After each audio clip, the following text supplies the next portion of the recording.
ਵਾਹਿਗੁਰੂ ਜੀ ਕਾ ਖਾਲਸਾ ਵਾਹਿਗੁਰੂ ਜੀ ਕੀ ਫਤਿਹ। ਸਾਰੀ ਸੰਗਤ ਦਾ ਅੱਜ ਦੇ ਪ੍ਰੋਗਰਾਮ ਵਿੱਚ ਸਵਾਗਤ ਹੈ ਜੀ। ਤੋ ਸੰਗਤ ਜੀ, ਹਰ ਬੁੱਧਵਾਰ ਸਿੱਖ ਇਤਿਹਾਸ ਦੇ ਸਰੋਤ ਵਿਸ਼ਾ ਚੱਲ ਰਿਹਾ, ਪਰ ਸਤਿ ਕੀਰਤਨ ਸਿੰਘ ਜੀ ਅੱਜ ਸਾਡੇ ਨਾਲ ਜੁੜ ਨਹੀਂ ਸਕੇ, ਇਸ ਕਰਕੇ ਅੱਜ ਵਿਸ਼ਾ ਬਦਲਿਆ। ਅੱਜ ਵਿਸ਼ਾ ਹੈ ਗੁਰੂ ਤੇਗ ਬਹਾਦਰ ਸਾਹਿਬ ਜੀ ਦਾ ਜੀਵਨ ਤੇ ਉਹਨਾਂ ਦੀ ਸਿੱਖਿਆ, ਤੇ ਵਿਸ਼ਾ ਨਿਭਾ ਰਹੇ ਸਵਰਿੰਦਰਪਾਲ ਸਿੰਘ ਜੀ। ਉਹਨਾਂ ਨੂੰ ਬੇਨਤੀ ਹੈ ਵੀ ਇਹ ਵਿਸ਼ੇ ਦੀ ਸ਼ੁਰੂਆਤ ਕਰੋ ਜੀ। ਸਵਰਿੰਦਰਪਾਲ ਸਿੰਘ ਜੀ, ਵਾਹਿਗੁਰੂ ਜੀ ਕਾ ਖਾਲਸਾ ਵਾਹਿਗੁਰੂ। ਧੰਨ ਵਾਹਿਗੁਰੂ ਸਾਹਿਬ ਜੀਓ। ਇੱਕ ਓੰਕਾਰ ਸਤਿਨਾਮ ਕਰਤਾ ਪੁਰਖ ਨਿਰਭਉ ਨਿਰਵੈਰ ਅਕਾਲ ਮੂਰਤ ਅਜੂਨੀ ਸੈਭੰ ਗੁਰ ਪ੍ਰਸਾਦ। ਵਾਹਿਗੁਰੂ ਜੀ ਕਾ ਖਾਲਸਾ ਵਾਹਿਗੁਰੂ ਜੀ ਕੀ ਫਤਿਹ। ਸਾਰੇ ਹੀ ਜੁੜੇ ਹੋਏ ਸਤਸੰਗੀ ਵੀਰਾਂ ਦੇ ਨਾਲ ਫਤਿਹ ਦੀ ਸਾਂਝ ਗੁਰੂ ਮਹਾਰਾਜ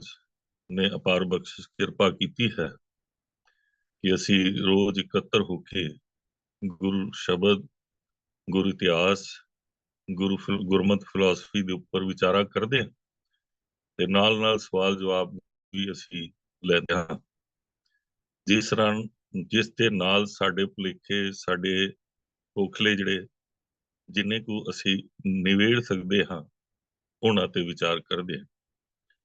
ਅੱਜ ਦਾ ਵਿਸ਼ਾ ਗੁਰੂ ਤੇਗ ਬਹਾਦਰ ਜੀ ਦਾ ਜੀਵਨ ਅਤੇ ਉਹਨਾਂ ਦੀਆਂ ਸਿੱਖਿਆਵਾਂ,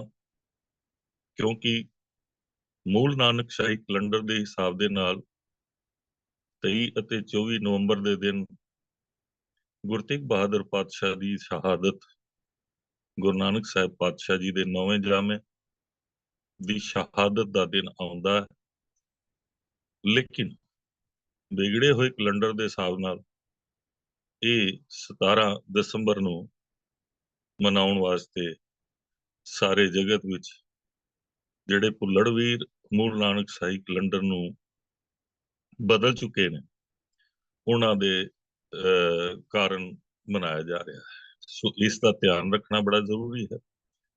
ਗੁਰੂ ਤੇਗ ਬਹਾਦਰ ਪਾਤਸ਼ਾਹ ਦਾ ਜੀਵਨ ਸਾਡੇ ਜੀਵਨ ਲਈ, ਮਨੁੱਖਤਾ ਦੇ ਲਈ, ਸਾਰੇ ਸਮਾਜ ਦੇ ਲਈ, ਕਿਉਂਕਿ ਇਹ ਧਰਤੀ ਧਰਮਸਾਲ ਹੈ ਗੁਰੂ ਨਾਨਕ ਸਾਹਿਬ ਪਾਤਸ਼ਾਹ ਦੇ ਹਿਸਾਬ ਨਾਲ, ਇਸ ਕਰਕੇ ਗੁਰੂ ਤੇਗ ਬਹਾਦਰ ਪਾਤਸ਼ਾਹ ਜੀ ਦੀ ਸ਼ਹਾਦਤ, ਉਹਨਾਂ ਦੀ ਜੀਵਨੀ ਇੱਕ ਮਨੁੱਖ ਜਾਂ ਇੱਕ ਫਿਰਕੇ ਜਾਂ ਇੱਕ ਦੇਸ਼ ਦੇ ਲਈ ਨਹੀਂ ਹੋ ਸਕਦੀ, ਕਿਉਂਕਿ ਗੁਰੂ ਨਾਨਕ ਸਤਿਗੁਰੂ ਜੀ ਨੇ ਸਮੂਹ ਦੇਸ਼ਾਂ ਦੇ ਅੰਦਰ ਜਿੱਥੇ ਤੱਕ ਅਪਰੋਚ ਬਣੀ, ਪਹਿਲੇ ਜਾਮੇ 'ਚ ਉਦਾਸੀਆਂ ਪ੍ਰਚਾਰਕ ਫੇਰੀਆਂ ਪਾ ਕੇ ਸਭ ਨੂੰ ਅਕਾਲ ਪੁਰਖ ਦੇ ਨਾਲ ਜੋੜਿਆ। ਇੱਕ ਰੱਬ ਦੇ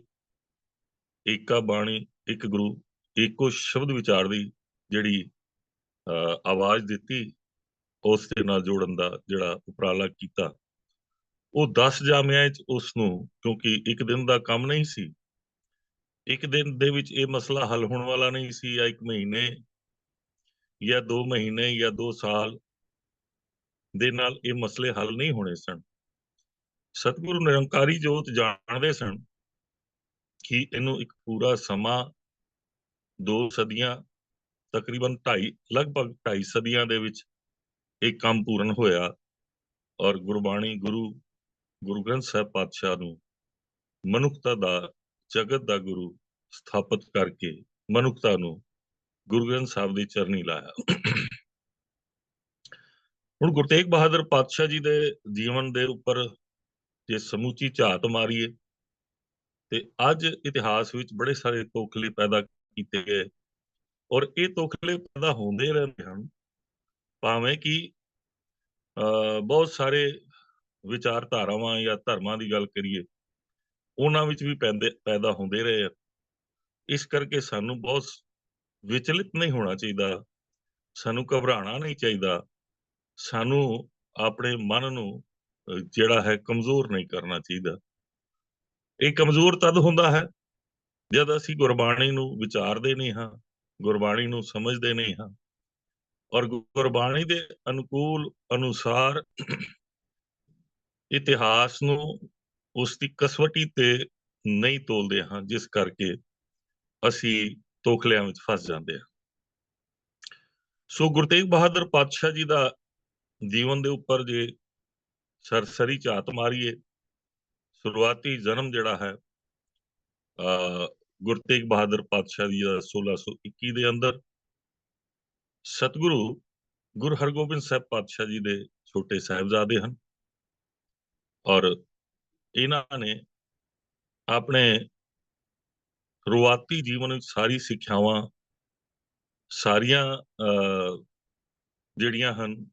ਵਿਦਿਆਵਾਂ ਪਿਤਾ ਗੁਰੂ ਹਰਗੋਬਿੰਦ ਸਾਹਿਬ ਪਾਤਸ਼ਾਹ ਜੀ ਦੇ ਨਾਲ ਰਹਿੰਦਿਆਂ ਹੋਇਆਂ ਪ੍ਰਾਪਤ ਕੀਤੀਆਂ, ਔਰ 9 ਸਾਲ ਦੀ ਉਮਰ ਤੱਕ ਗੁਰੂ ਹਰਗੋਬਿੰਦ ਸਾਹਿਬ ਪਾਤਸ਼ਾਹ ਜੀ ਦੇ ਨਾਲ ਹੀ ਰਹੇ। ਉਹਨਾਂ ਦੀ ਮਾਤਾ ਨਾਨਕੀ ਜੀ, ਜਿਨ੍ਹਾਂ ਦੀਆਂ ਸਿੱਖਿਆਵਾਂ ਪੂਰਨ ਤੌਰ ਤੇ ਗੁਰਬਾਣੀ ਦੇ ਅਨੁਕੂਲ ਸਨ, ਉਹਨਾਂ ਦੀ ਅਗਵਾਈ, ਮਾਤਾ ਦੀ ਅਗਵਾਈ ਜਿਹੜੀ ਹੈ ਗੁਰੂ ਤੇਗ ਬਹਾਦਰ ਪਾਤਸ਼ਾਹ ਜੀ ਨੂੰ ਪ੍ਰਾਪਤ ਹੋ ਰਹੀ ਸੀ, ਔਰ ਜਿਸ ਤੇ ਫਲ ਸਰੂਪ ਗੁਰੂ ਤੇਗ ਬਹਾਦਰ ਪਾਤਸ਼ਾਹ ਜੀ ਦਾ ਉਹ ਜੀਵਨ ਜਿਹੜਾ ਮਨੁੱਖਤਾ ਦੇ ਭਲੇ ਲਈ ਤਿਆਰ ਹੋ ਰਿਹਾ ਸੀ। ਸੋ ਗੁਰੂ ਤੇਗ ਬਹਾਦਰ ਪਾਤਸ਼ਾਹ ਜੀ ਦੇ ਸ਼ਾਦੀ ਜਾਂ ਆਨੰਦ ਕਾਰਜ ਜਾਂ ਵਿਆਹ ਜਿਹੜਾ ਹੈ ਤਕਰੀਬਨ 1634 ਦੇ ਅੰਦਰ ਹੋਇਆ, ਜੋ ਲਗਭਗ 14 ਸਾਲ ਦੀ ਉਮਰ ਮੰਨੀ ਜਾਂਦੀ ਹੈ। ਇਤਿਹਾਸਾਂ 'ਚ ਡੇਟਾਂ ਦਾ, ਇਤਿਹਾਸਾਂ 'ਚ ਤਕਰੀਬਨ ਜਨਮ ਦੀ ਡੇਟ ਜਾਂ ਹੋਰਨਾਂ ਦਾ ਬਹੁਤ ਸਾਰੇ ਫਰਕ ਵੱਖ-ਵੱਖ ਇਤਿਹਾਸਕਾਰਾਂ ਦੀ ਵੱਖ-ਵੱਖ ਕਲਮ ਤੋਂ ਪੈਂਦੇ ਰਹੇ ਹਨ, ਲੇਕਿਨ ਇਹਨਾਂ ਵਿੱਚ ਜਿਹੜੇ ਗੁਰਮਤਿ ਦੇ ਧਾਰਨੀ ਹਨ, ਗੁਰਬਾਣੀ ਦੇ ਧਾਰਨੀ ਹਨ, ਇਸ ਦੇ ਵਿੱਚ ਨਹੀਂ ਫਸਦੇ, ਨਾ ਹੀ ਇਸ ਦੇ ਕਾਰਨ ਆਪਸ ਵਿੱਚ ਕੋਈ ਤੋਖਲਾ ਰੱਖਦੇ ਹਨ। ਸੋ ਗੁਰੂ ਤੇਗ ਬਹਾਦਰ ਪਾਤਸ਼ਾਹ ਜੀ ਦੇ ਆਨੰਦ ਕਾਰਜ ਭਾਵ ਵਿਆਹ ਦੀ ਸੰਪੂਰਨਤਾ ਤੋਂ ਬਾਅਦ ਹੀ ਉਸੇ ਸਾਲ ਦੇ ਵਿੱਚ ਕਰਤਾਰਪੁਰ ਦੀ ਜੰਗ ਵਿੱਚ ਸਤਿਗੁਰੂ ਗੁਰੂ ਤੇਗ ਬਹਾਦਰ ਪਾਤਸ਼ਾਹ ਜੀ ਦਾ ਜੰਗ ਦੇ ਵਿੱਚ ਸ਼ਾਮਲ ਹੋਣਾ ਇਹ ਸਾਬਤ ਕਰਦਾ ਹੈ ਕਿ ਗੁਰੂ ਤੇਗ ਬਹਾਦਰ ਪਾਤਸ਼ਾਹ ਸਿਰਫ ਬੈਰਾਗਮਈ ਨਹੀਂ ਸਨ, ਸਿਰਫ ਇਸ ਲਈ ਨਹੀਂ ਸਨ ਕਿ ਉਹ ਫੋਕੀ ਦਇਆ ਕਰਦੇ ਹੋਣ, ਜਾਂ ਗੁਰੂ ਤੇਗ ਬਹਾਦਰ ਪਾਤਸ਼ਾਹ ਦਾ ਜੀਵਨ ਸਾਡੇ ਲਈ ਉਹ ਆਦਰਸ਼ ਸਾਹਮਣੇ ਹੋ ਕੇ ਨਿਬੜਦਾ ਹੈ ਜਿਸ ਦੇ ਵਿੱਚ ਇੱਕ ਬਹੁਤ ਖੂਬਸੂਰਤ ਕ੍ਰਾਂਤੀ ਨਜ਼ਰ ਆਉਂਦੀ ਹੈ, ਮਨੁੱਖਤਾ ਦਾ ਭਲਾ ਨਜ਼ਰ ਆਉਂਦਾ ਹੈ, ਔਰ ਮਨੁੱਖ ਮਾਤਰ ਨੂੰ ਜੀਵਨ ਜੀਣ ਦਾ ਢੰਗ ਨਜ਼ਰ ਆਉਂਦਾ ਹੈ। ਸੋ ਸਤਿਗੁਰੂ ਗੁਰੂ ਤੇਗ ਬਹਾਦਰ ਪਾਤਸ਼ਾਹ ਜੀ ਨੇ ਆਪਣੇ ਜੀਵਨ ਦੇ ਅੰਦਰ ਜੋ ਖੂਬਸੂਰਤ ਵਿਚਾਰਧਾਰਾ ਦੇ ਨਾਲ ਜੀਵਨ ਦਿੱਤਾ ਹੈ, ਜੀਣ ਦਾ ਢੰਗ ਦਿੱਤਾ ਹੈ, ਉਹ ਪ੍ਰੈਕਟੀਕਲ ਜੀਵਨ ਵਿੱਚ ਸੀ, ਸਿਰਫ ਲਿਖਤਾਂ ਵਿੱਚੋਂ ਨਹੀਂ ਸੀ, ਸਿਰਫ ਬਾਣੀ ਲਿਖਣ ਤੱਕ ਸੀਮਤ ਨਹੀਂ ਸੀ। ਖੁਦ ਦੇ ਜੀਵਨ ਦੇ ਅੰਦਰ ਬਹੁਤ ਸਾਰੀਆਂ ਚੀਜ਼ਾਂ ਜਿਹੜੀਆਂ ਆਪਣੇ ਸਰੀਰ ਦੀਆਂ ਹੰਢਾਈਆਂ, ਜਿਸ ਤਰ੍ਹਾਂ ਛੋਟੀ ਉਮਰੇ ਜਦ ਉਹਨਾਂ ਦੇ ਵੱਡੇ ਭਰਾਤਾ ਬਾਬਾ ਗੁਰਦਿੱਤਾ ਜੀ ਦੇ ਵਿਆਹ ਕਾਰਜ ਵਿੱਚ ਉਹ ਕਰਤਾਰਪੁਰ ਦੀ ਧਰਤੀ ਦੇ ਵਿੱਚ ਪਹੁੰਚੇ, ਤੇ ਛੋਟੀ ਉਮਰ ਵਿੱਚ ਹੀ ਉਹਨਾਂ ਨੇ, ਸਰਦੀਆਂ ਦਾ ਟਾਈਮ ਸੀ, ਉਸ ਦੌਰਾਨ ਉਹਨਾਂ ਦਾ ਆਨੰਦ ਕਾਰਜ ਜਾਂ ਵਿਆਹ ਕਾਰਜ ਹੋਇਆ, ਉਸ ਦੇ ਵਿੱਚ ਸ਼ਾਮਲ ਹੋਣ ਲਈ ਤਿਆਰ ਕੀਤਾ ਮਾਤਾ ਨਾਨਕੀ ਜੀ ਨੇ। ਤੇ ਉਹ ਬਾਹਰ ਗਏ ਤੇ ਕਿਸੇ ਲੋੜਵੰਦ ਬੱਚੇ ਨੂੰ ਆਪਣੇ ਕੱਪੜੇ ਦੇ ਕੇ ਆ ਗਏ, ਵਾਪਸ ਆਏ ਤੇ ਮਾਤਾ ਨਾਨਕੀ ਜੀ ਨੇ ਪੁੱਛਿਆ, ਪੁੱਤਰ ਜੀ ਇਹ ਕੱਪੜੇ ਕਿੱਥੇ ਦੇ ਆਏ ਹੋਣੇ, ਤੁਸੀਂ ਵਿਆਹ ਕਾਰਜ ਲਈ ਤਿਆਰ ਕੀਤਾ ਹੈ, ਇੰਨੇ ਸੋਹਣੇ ਬਸਤਰ ਪਾਏ ਸਨ। ਤੇ ਗੁਰੂ ਤੇਗ ਬਹਾਦਰ ਪਾਤਸ਼ਾਹ ਦਾ ਜਵਾਬ ਸੀ, ਇੱਕ ਲੋੜਵੰਦ ਸੀ ਜਿਸਦੇ ਕੋਲ ਕੱਪੜੇ ਨਹੀਂ ਸਨ, ਠੰਡ ਵਿੱਚ ਠਰ ਰਿਹਾ ਸੀ, ਤੇ ਮੈਂ ਉਸ ਨੂੰ ਦੇ ਆਇਆ। ਤੇ ਬੱਚਿਆ ਤੁਸੀਂ ਵਾਪਸ ਆ ਕੇ ਲੈ ਜਾਣੇ ਸੀ। ਕਹਿਣ ਲੱਗੇ, ਮਾਤਾ ਜੀ ਮੈਨੂੰ ਇਹ ਭਰੋਸਾ ਹੈ ਕਿ ਮਾਤਾ ਜੀ ਤੁਸੀਂ ਮੈਨੂੰ ਕੱਪੜੇ ਦੇ ਦੇਣੇ ਸਨ, ਲੇਕਿਨ ਜਦ ਮੈਂ ਇਹ ਸੋਚਿਆ ਮੈਂ ਚਲਾ ਜਾਵਾਂਗਾ ਤੇ ਬੱਚਾ ਕਿਤੇ ਹੋਰ ਲੰਘ ਗਿਆ ਤੇ ਮੈਨੂੰ ਨਾ ਮਿਲਿਆ, ਤੇ ਮੈਂ ਇਸ ਦੀ ਠੰਡ ਕਿਸ ਤਰ੍ਹਾਂ ਦੂਰ ਕਰ ਸਕਾਂਗਾ, ਇਹ ਇਸ ਹਾਲਤ ਵਿੱਚ ਜੀਵਨ ਜੀ ਰਿਹਾ ਹੈ, ਇਸ ਤੋਂ ਕਿਸ ਤਰ੍ਹਾਂ ਕੱਢ ਸਕਾਂਗਾ। ਸੋ ਉਸ ਦ੍ਰਿਸ਼ਟੀਕੋਣ ਨੂੰ ਦੇਖੀਏ, ਮਨੁੱਖਤਾ ਨੂੰ ਕੱਢਣ ਵਾਸਤੇ ਸਤਿਗੁਰੂ ਗੁਰੂ ਤੇਗ ਬਹਾਦਰ ਪਾਤਸ਼ਾਹ ਦੀ ਸੋਚ ਉਸ ਟਾਈਮ ਦੇ ਵਿੱਚ 8-9 ਸਾਲ 10 ਸਾਲ ਦੀ ਉਮਰ ਵਿੱਚ ਖੂਬਸੂਰਤ ਮਨੁੱਖਤਾ ਦੀ ਭਲਾਈ ਦਾ, ਮਨੁੱਖਤਾ ਦੇ ਉੱਪਰ ਦਇਆ ਕਰਨ ਦਾ, ਮਨੁੱਖਤਾ ਨੂੰ ਸੱਚੀ ਸੇਧ ਦੇਣ ਦਾ ਸਾਨੂੰ ਨਜ਼ਰ ਆਉਂਦਾ ਹੈ। ਔਰ ਜਿਸ ਦੇ ਨਾਲ ਅਸੀਂ ਦੂਰਅੰਦੇਸ਼ੀ ਔਰ ਉਹਨਾਂ ਦੇ ਅੰਦਰ ਦੀ ਜਿਹੜੀ ਰੂਹਾਨੀਅਤ ਦੀ, ਬ੍ਰਹਮ ਦੇ ਗਿਆਨ ਦੀ ਗੱਲ ਹੈ, ਉਹ ਅਸੀਂ ਸਮਝ ਪਾਵਾਂਗੇ ਤਦ ਹੀ ਜਦ ਉਹਨਾਂ ਦੀ ਗੁਰਬਾਣੀ ਤੇ ਉਹਨਾਂ ਦੇ ਇਤਿਹਾਸ ਨੂੰ ਅਸੀਂ ਉਹ ਗੁਰਬਾਣੀ ਦੀ ਕਸੌਟੀ ਤੇ ਤੋਲਣ ਦੀ ਕੋਸ਼ਿਸ਼ ਕਰਾਂਗੇ। ਸੋ ਗੁਰੂ ਤੇਗ ਬਹਾਦਰ ਪਾਤਸ਼ਾਹ ਜੀ ਦੇ ਇਸ ਜੀਵਨ ਦੇ ਵਿੱਚ, ਉਹਨਾਂ ਦੇ ਜੰਗ ਦੇ ਵਿੱਚ, ਕਿਉਂਕਿ ਪਹਿਲਾ ਨਾਂ ਤਿਆਗਮਲ ਸੀ, ਜੰਗ ਵਿੱਚ ਜੋਹਰ ਦਿਖਾਣ ਤੇ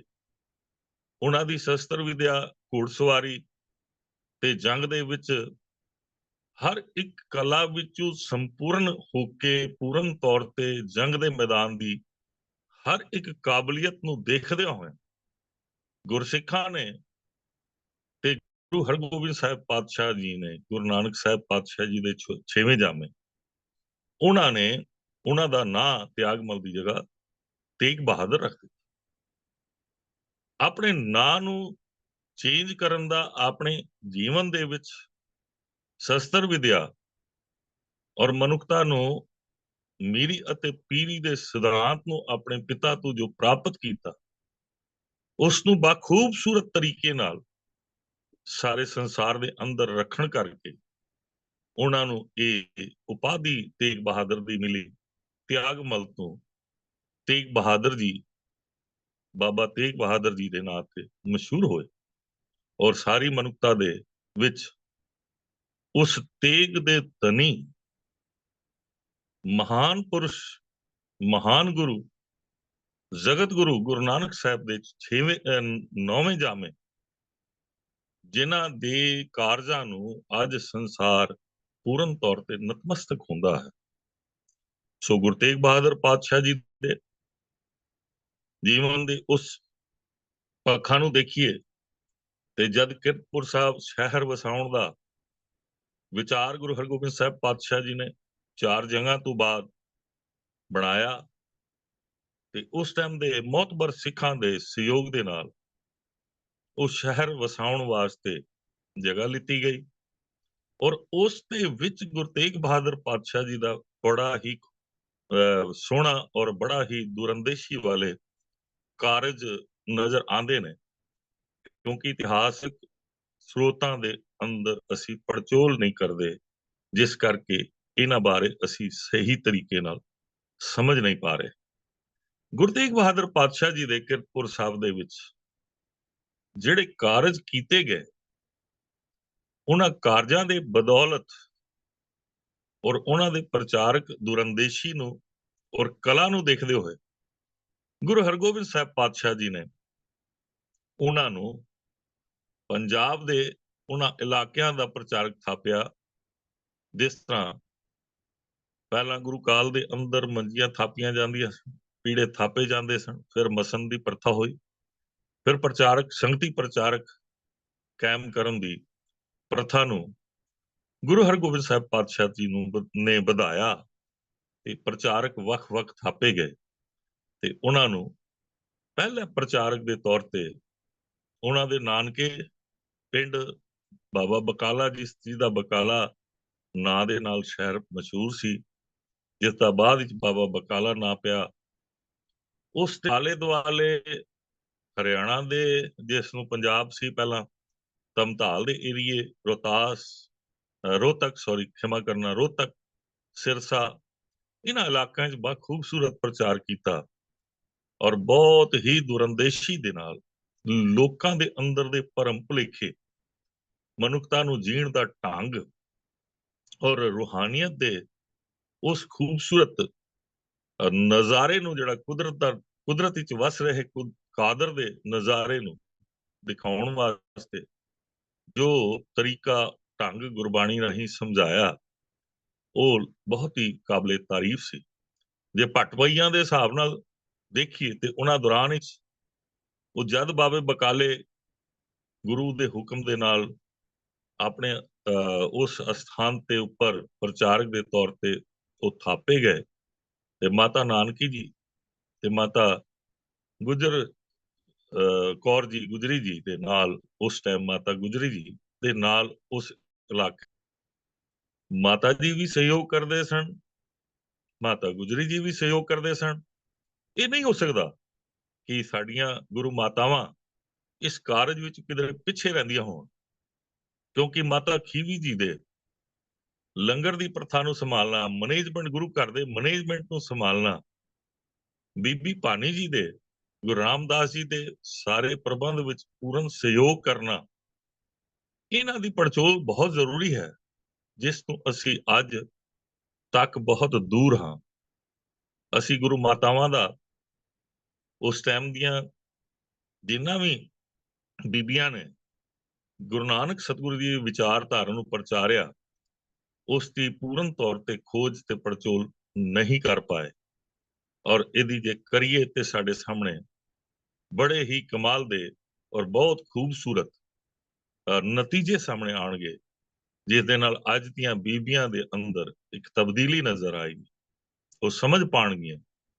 ਕਿ ਗੁਰੂ ਦੀਆਂ ਪੁੱਤਰੀਆਂ ਤੇ ਗੁਰੂ ਦੀਆਂ ਧੀਆਂ ਬਣ ਕੇ ਅਸੀਂ ਕਿਸ ਤਰ੍ਹਾਂ ਮਨੁੱਖਤਾ ਦਾ ਭਲਾ ਕਰ ਸਕਦੇ ਹਾਂ, ਆਪਣੇ ਬੱਚਿਆਂ ਦਾ ਭਲਾ ਕਰ ਸਕਦੇ ਹਾਂ, ਆਪਣੇ ਸਮਾਜ ਨੂੰ ਸੰਵਾਰ ਸਕਦੇ ਹਾਂ। ਇਸ ਦੇ ਲਈ ਸਾਨੂੰ ਜ਼ਰੂਰੀ ਹੈ ਕਿ ਗੁਰੂ ਤੇਗ ਬਹਾਦਰ ਪਾਤਸ਼ਾਹ ਜੀ ਦੇ ਇਤਿਹਾਸ ਨੂੰ ਖੋਜਿਆ ਜਾਏ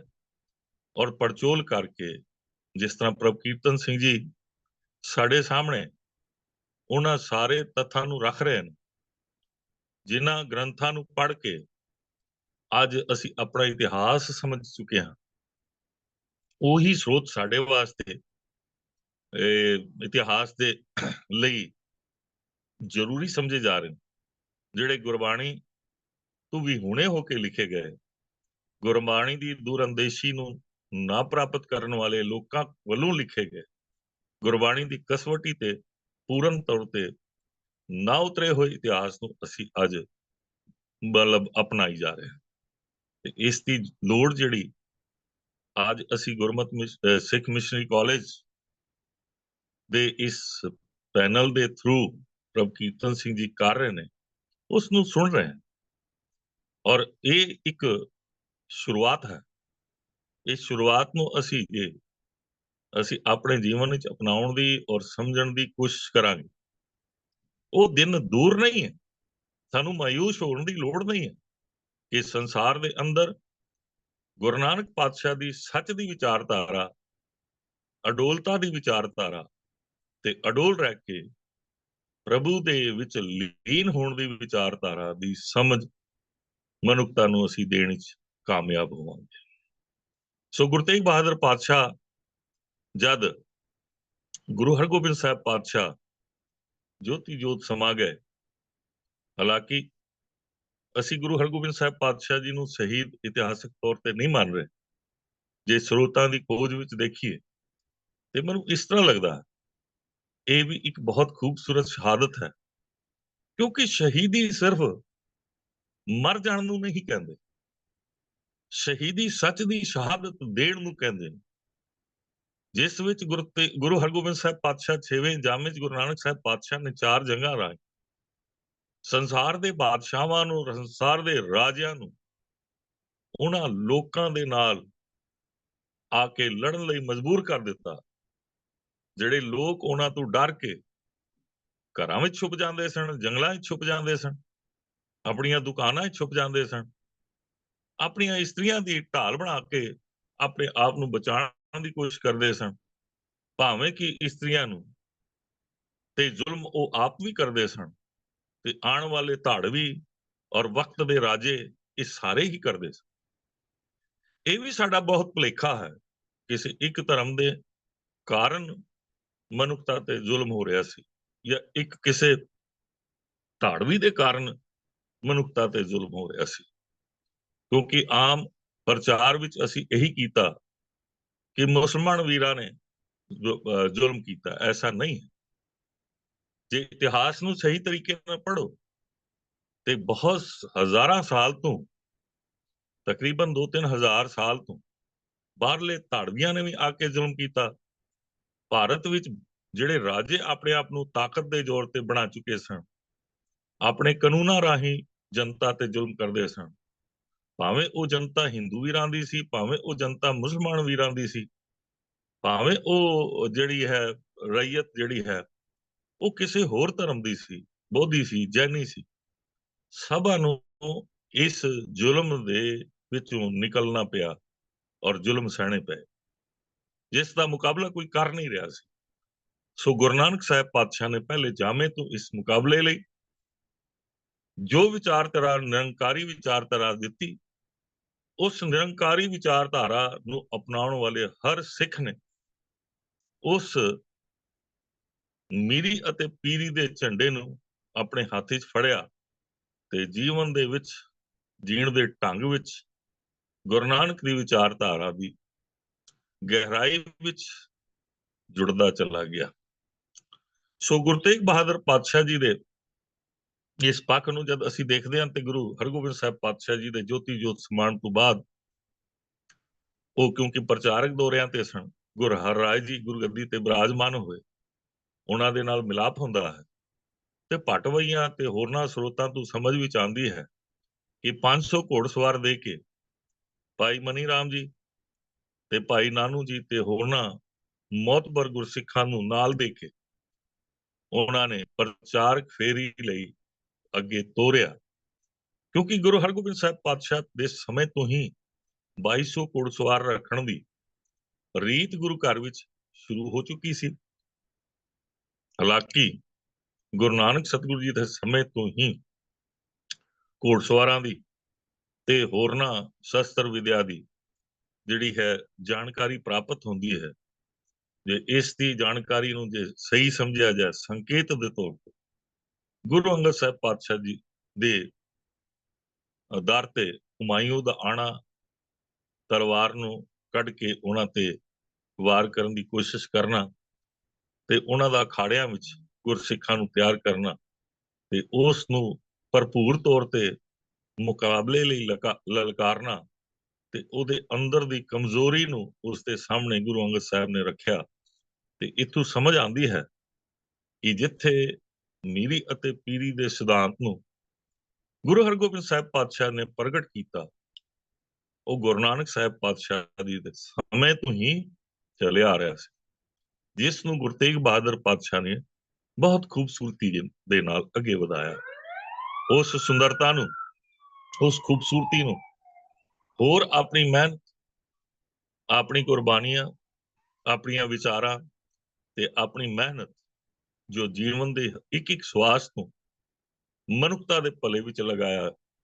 ਉਸ ਨੂੰ ਦੇਖਦਿਆਂ ਹੋਇਆਂ ਹਰ ਇੱਕ ਸੰਸਾਰ ਦਾ ਲਿਖਾਰੀ ਆਪਣੀ ਕਲਮ ਤੋਂ ਉਹਨਾਂ ਦੀ ਸ਼ਹਾਦਤ ਨੂੰ ਜਗਤ ਦੀ ਚਾਦਰ ਲਿਖਣ ਦੇ ਵਾਸਤੇ ਮਜਬੂਰ ਹੋਇਆ। ਹਾਲਾਂਕਿ ਅਸੀਂ ਜ਼ਿਆਦਾਤਰ ਹਿੰਦ ਦੀ ਚਾਦਰ ਕਹਿੰਦੇ ਹਾਂ। ਜਦ ਮੈਂ ਇਤਿਹਾਸ ਦੇ ਪਰਸ਼ੀਅਨ ਸਰੋਤਾਂ ਨੂੰ ਪੜ੍ਹਦਾ ਤੇ ਹੋਰਨਾਂ ਚੀਜ਼ਾਂ ਨੂੰ ਸਾਹਮਣੇ ਦੇਖਦਾ ਤੇ ਮੈਨੂੰ ਗੁਰੂ ਤੇਗ ਬਹਾਦਰ ਪਾਤਸ਼ਾਹ ਜਗਤ ਦੀ ਚਾਦਰ ਦੇ ਤੌਰ ਤੇ, ਸੰਸਾਰ ਦੀ ਚਾਦਰ ਦੇ ਤੌਰ ਤੇ ਨਜ਼ਰ ਆਉਂਦੇ ਹਨ, ਜਿਸ ਦੇ ਵਿੱਚ ਇੱਕ ਜਾਤ ਜਾਂ ਇੱਕ ਧਰਮ ਦੀ ਗੱਲ ਨਹੀਂ। ਸੋ ਮੈਂ ਅੱਗੇ ਵਿਸ਼ੇ ਨੂੰ ਲੈ ਕੇ ਤੁਰਾਂ। ਗੁਰੂ ਹਰਰਾਏ ਜੀ ਨੇ ਜਦ ਪ੍ਰਚਾਰਕ ਦੌਰੇ ਤੇ ਭੇਜਿਆ ਤੇ ਉਹਨਾਂ ਨੂੰ ਪੂਰਬ ਵਾਲੇ ਪਾਸੇ ਦਾ ਪ੍ਰਚਾਰਕ ਥਾਪਿਆ ਗਿਆ। ਗੁਰੂ ਤੇਗ ਬਹਾਦਰ ਪਾਤਸ਼ਾਹ ਪੂਰਬ ਦੇ ਪ੍ਰਚਾਰਕ ਦੌਰੇ ਵਿੱਚ ਬੜੀ ਕਮਾਲ ਔਰ ਬੜੀ ਖੂਬਸੂਰਤੀ ਦੇ ਨਾਲ ਲੋਕਾਂ ਨੂੰ ਜੋੜਨ ਵਿੱਚ ਕਾਮਯਾਬ ਹੋਏ। ਉਹਨਾਂ ਦੀ ਬਾਣੀ ਨੂੰ ਜੇ ਪੜ੍ਹੀਏ ਤੇ ਟੋਟਲ ਬਾਣੀ ਬ੍ਰਿਜ ਭਾਸ਼ਾ ਦੇ ਸੰਕੇਤ ਦਿੰਦੀ ਹੈ, ਜਿਹੜੀ ਭਾਸ਼ਾ ਬਿਹਾਰ, ਉੱਤਰ ਪ੍ਰਦੇਸ਼, ਬੰਗਾਲ, ਅਸਾਮ ਦੇ ਬੋਲੀਆਂ ਦੇ ਸਰੋਤ ਹਨ। ਉਹਨਾਂ ਬ੍ਰਿਜ ਭਾਸ਼ਾਵਾਂ ਦੀ ਸਾਰੀ ਬਾਣੀ ਦੇ ਕਾਰਨ ਇਹ ਸਮਝ ਵਿੱਚ ਆਉਂਦਾ ਹੈ ਕਿ ਗੁਰੂ ਤੇਗ ਬਹਾਦਰ ਪਾਤਸ਼ਾਹ ਬੜੇ ਲੰਬੇ ਸਮੇਂ ਲਈ ਉਹਨਾਂ ਇਲਾਕਿਆਂ ਵਿੱਚ ਉਹਨਾਂ ਨੇ ਪ੍ਰਚਾਰ ਕੀਤਾ। ਦਾਸ ਦਾ ਉਸ ਇਲਾਕੇ ਵਿੱਚ ਭਰਮਣ ਹੋਣ ਕਰਕੇ, ਕਿਉਂਕਿ ਉੱਥੇ ਹੀ ਪਾਕਿਸਤਾਨ ਦੇ ਭਾਰਤ ਦੇ ਪੰਜਾਬ ਦੇ ਵੰਡ ਤੋਂ ਬਾਅਦ ਪਿਤਾ ਜੀ ਦੇ ਜਾਣ ਤੋਂ ਬਾਅਦ ਜਦ ਕੈਂਪਾਂ ਦੇ ਵਿੱਚ ਤੇ ਗੁਰਮਤ ਸਿਖਲਾਈ ਦੇ ਵਿੱਚ ਅਸੀਂ ਵੱਖ-ਵੱਖ ਥਾਵਾਂ ਤੇ ਕੈਂਪ ਲਾਉਣ ਜਾਂਦੇ ਸੀ, ਰਾਂਚੀ ਦੇ ਅੰਦਰ ਜਾਂ ਕਲਕੱਤੇ ਦੇ ਅੰਦਰ ਜਾਂ ਗੋਰਖਪੁਰ ਦੇ ਅੰਦਰ ਜਾਂ ਧਨਵਾਦ ਦੇ ਅੰਦਰ, ਤੇ ਉਹਨਾਂ ਇਲਾਕਿਆਂ 'ਚ ਜਿੱਥੇ ਗੁਰੂ ਤੇਗ ਬਹਾਦਰ ਪਾਤਸ਼ਾਹ ਜੀ ਦੇ ਜੌਨਪੁਰ ਦੇ ਅੰਦਰ ਗੁਰਦੁਆਰੇ, ਗੁਰੂ ਘਰ, ਗੁਰ ਸੰਗਤਾਂ, ਅੱਜ ਵੀ ਉੱਥੇ ਸੰਗਤ ਸਾਹਿਬ ਦੇ ਤੌਰ ਤੇ ਜਾਣਿਆ ਜਾਂਦਾ ਹੈ। ਔਰ ਉੱਥੇ ਦੇ ਗੁਰਦੁਆਰੇ 3 ਤਰੀਕੇ ਨਾਲ ਬਣੇ ਹੋਏ ਦਿਖਦੇ ਹਨ। ਵੱਡੀ ਸੰਗਤ, ਛੋਟੀਆਂ ਸੰਗਤਾਂ ਤੇ ਟਕਸਾਲ। ਇਹ ਬਹੁਤ ਖੂਬਸੂਰਤ ਤਰੀਕਾ ਜਿਹੜਾ ਗੁਰੂ ਨਾਨਕ ਸਾਹਿਬ ਨੇ ਅਪਣਾਇਆ ਸੀ, ਉਸ ਨੂੰ ਪ੍ਰਫੁੱਲਤ ਕੀਤਾ ਗੁਰੂ ਤੇਗ ਬਹਾਦਰ ਪਾਤਸ਼ਾਹ ਨੇ। ਜਦ ਉਹਨਾਂ ਇਲਾਕਿਆਂ ਵਿੱਚ ਜਾ ਕੇ ਦੇਖਦੇ ਹਾਂ ਤੇ ਇਹ ਨਜ਼ਰ ਆਉਂਦਾ ਹੈ, ਸਾਸਾਰਾਮ ਦੇ ਅੰਦਰ, ਹੰਟਰਗੰਜ ਦੇ ਅੰਦਰ, ਮਦਨਪੁਰ ਦੇ ਅੰਦਰ, ਜਿੱਥੇ ਗੁਰੂ ਤੇਗ ਬਹਾਦਰ ਪਾਤਸ਼ਾਹ ਜੀ ਦੇ ਅੱਜ ਵੀ ਗੁਰੂ ਘਰ, ਸੰਗਤ ਘਰ ਕਾਇਮ ਹਨ, ਜਿਨ੍ਹਾਂ ਨੂੰ ਬਾਅਦ ਵਿੱਚ ਅਸੀਂ ਗੁਰਦੁਆਰੇ ਕਹਿੰਦੇ ਹਾਂ। ਗੁਰਦੁਆਰੇ ਦਾ ਨਾਂ ਗੁਰੂ ਗ੍ਰੰਥ ਸਾਹਿਬ ਦੇ ਪ੍ਰਕਾਸ਼ ਹੋਣ ਤੋਂ ਬਾਅਦ ਵੱਖ-ਵੱਖ ਥਾਵਾਂ ਤੇ ਤਾਂ ਨਾਂ ਇਹ ਬਦਲ ਕੇ ਧਰਮਸਾਲ ਜਾਂ ਸੰਗਤ ਦੇ ਤੌਰ ਤੇ ਜੋ ਪ੍ਰਚਲਿਤ ਸਨ, ਗੁਰੂਦੁਆਰੇ ਦੇ ਤੌਰ ਤੇ ਪ੍ਰਚਲਿਤ। ਤੇ ਗੱਲ ਨੂੰ ਅੱਗੇ ਅਸੀਂ ਸਮਝਣ ਦੀ ਕੋਸ਼ਿਸ਼ ਕਰੀਏ ਤੇ ਇਹ ਸਾਲ 2 ਸਾਲ ਜਾਂ 4 ਸਾਲ ਦਾ ਉਹਨਾਂ ਇਲਾਕਿਆਂ 'ਚ ਘੁੰਮ ਕੇ ਪਤਾ ਸਮਝ ਵਿੱਚ ਆਉਂਦੀ ਹੈ, ਜਾਂ ਪਟਵਈਆਂ ਨੂੰ ਪੜ੍ਹ ਕੇ ਸਮਝ ਵਿੱਚ ਆਉਂਦੀ ਹੈ। ਵੱਖ-ਵੱਖ ਲਿਖਾਰੀਆਂ ਨੂੰ ਪੜ੍ਹੀਏ, ਜਿਸ ਤਰ੍ਹਾਂ ਮਿਸ਼ਨਰੀ ਵਿਚਾਰਧਾਰਾ ਦੇ ਮੋਢੀ ਮਹਿੰਦਰ ਸਿੰਘ ਜੋਸ਼ ਤੇ ਹੋਰਨਾਂ ਲਿਖਾਰੀਆਂ, ਹਰਬੰਸ ਸਿੰਘ, ਜਿਨ੍ਹਾਂ ਨੇ ਦਿੱਲੀ ਗੁਰਦੁਆਰਾ ਕਮੇਟੀ ਦੇ ਵਿੱਚ ਇੱਕ ਬੁੱਕ ਛਾਪੀ, ਉਹਨਾਂ ਦੀਆਂ ਕਿਤਾਬਾਂ ਦੀ, ਉਹਨਾਂ ਦੇ ਖੋਜ ਦੀ, ਉਹਨਾਂ ਦੇ ਸਰੋਤ ਸਾਡੇ ਵਿੱਚ ਹੀ ਕਿਰਪਾਲ ਸਿੰਘ ਚੰਦਨ ਜੀ ਦੀ ਕਿਤਾਬ, ਜਿਹੜੀ ਸਿੱਖ ਮਿਸ਼ਨਰੀ ਕਾਲਜ ਦੇ ਵਿੱਚ ਗੁਰੂ ਤੇਗ ਬਹਾਦਰ ਪਾਤਸ਼ਾਹ ਜੀ ਦਾ ਸੰਪੂਰਨ ਜੀਵਨ ਤੇ ਵਿਚਾਰਧਾਰਾ ਤੇ ਉਸ ਇਨਕਲਾਬ ਨੂੰ ਲਿਖੀਆਂ ਨੇ, ਉਹ ਪੜ੍ਹਨ ਦੇ ਕਾਬਲ ਨੇ। ਸਾਨੂੰ ਜ਼ਰੂਰ ਪੜ੍ਹਨੀਆਂ ਚਾਹੀਦੀਆਂ। ਹਾਲਾਂਕਿ ਉਸ ਤੋਂ ਅੱਗੇ ਵੀ ਬਹੁਤ ਸਾਰੀਆਂ ਚੀਜ਼ਾਂ ਸਾਡੇ ਸਾਹਮਣੇ, ਨਵੇਂ ਸਰੋਤ ਆ ਰਹੇ, ਜਿਨ੍ਹਾਂ ਨੂੰ ਅਸੀਂ ਆਉਣ ਵਾਲੇ ਸਮੇਂ 'ਚ ਅਸੀਂ ਜਾਂ ਸਾਡੇ ਬੱਚੇ ਪੜ੍ਹ ਕੇ ਉਸ ਦਾ ਲਾਹਾ ਲੈਣਗੇ। ਸੋ ਗੁਰੂ ਤੇਗ ਬਹਾਦਰ ਪਾਤਸ਼ਾਹ ਜੀ ਦੇ ਉਹਨਾਂ ਸਾਰੇ ਗੱਲਾਂ ਨੂੰ ਅਸੀਂ ਚੰਗੀ ਤਰ੍ਹਾਂ ਪਟਵਈਆਂ ਤੇ ਹੋਰਨਾਂ ਸਰੋਤਾਂ ਤੋਂ ਸਮਝਣ ਵਾਸਤੇ ਤਿਆਰੀ ਕਰੀਏ ਤੇ ਖੋਜਣ ਦੇ ਵਾਸਤੇ ਕੁਝ ਉਦਮ ਉਪਰਾਲੇ ਕਰੀਏ। ਤੇ ਇਹ ਇੱਕ ਬੰਦੇ ਦਾ ਕੰਮ ਨਹੀਂ ਹੁੰਦਾ। ਕਈ ਵਾਰੀ ਇੱਕ ਬੰਦਾ ਬਹੁਤ ਸਾਰੇ ਕੰਮ ਕਰ ਜਾਂਦਾ, ਜਿਸ ਤਰ੍ਹਾਂ ਪ੍ਰੋਫੈਸਰ ਸਾਹਿਬ ਸਿੰਘ ਜੀ, ਜਿਸ ਤਰ੍ਹਾਂ ਕਰਮ ਸਿੰਘ ਹਿਸਟੋਰੀਅਨ ਜੀ, ਜਿਸ ਤਰ੍ਹਾਂ ਕਾਨ ਸਿੰਘ ਨਾਭਾ ਜੀ, ਇਸ ਤਰ੍ਹਾਂ ਦੇ ਵਿਦਵਾਨ, ਗੰਗਾ ਸਿੰਘ ਜੀ, ਪ੍ਰਿੰਸੀਪਲ ਗੰਗਾ ਸਿੰਘ ਜੀ, ਇਸ ਤਰ੍ਹਾਂ ਦੇ ਵਿਦਵਾਨਾਂ ਦੀ ਦੇਣ ਹੈ ਸਾਡੇ ਸਾਹਮਣੇ। ਉਹਨਾਂ ਦੇ ਜੀਵਨ ਦੀ ਵਿਚਾਰਧਾਰਾਵਾਂ ਸਾਡੇ ਭਾਈ ਸਾਹਿਬ ਭਾਈ ਤੇਜਿੰਦਰ ਸਿੰਘ ਜੀ ਨੇ ਉਹਨਾਂ ਦੇ ਜੀਵਨੀਆਂ ਤੇ ਚਾਨਣ ਪਾਇਆ ਹੈ। ਜੇ ਉਹਨਾਂ ਨੂੰ ਅਸੀਂ ਦੇਖੀਏ ਤੇ ਸਾਨੂੰ ਪ੍ਰੇਰਦੀਆਂ ਨੇ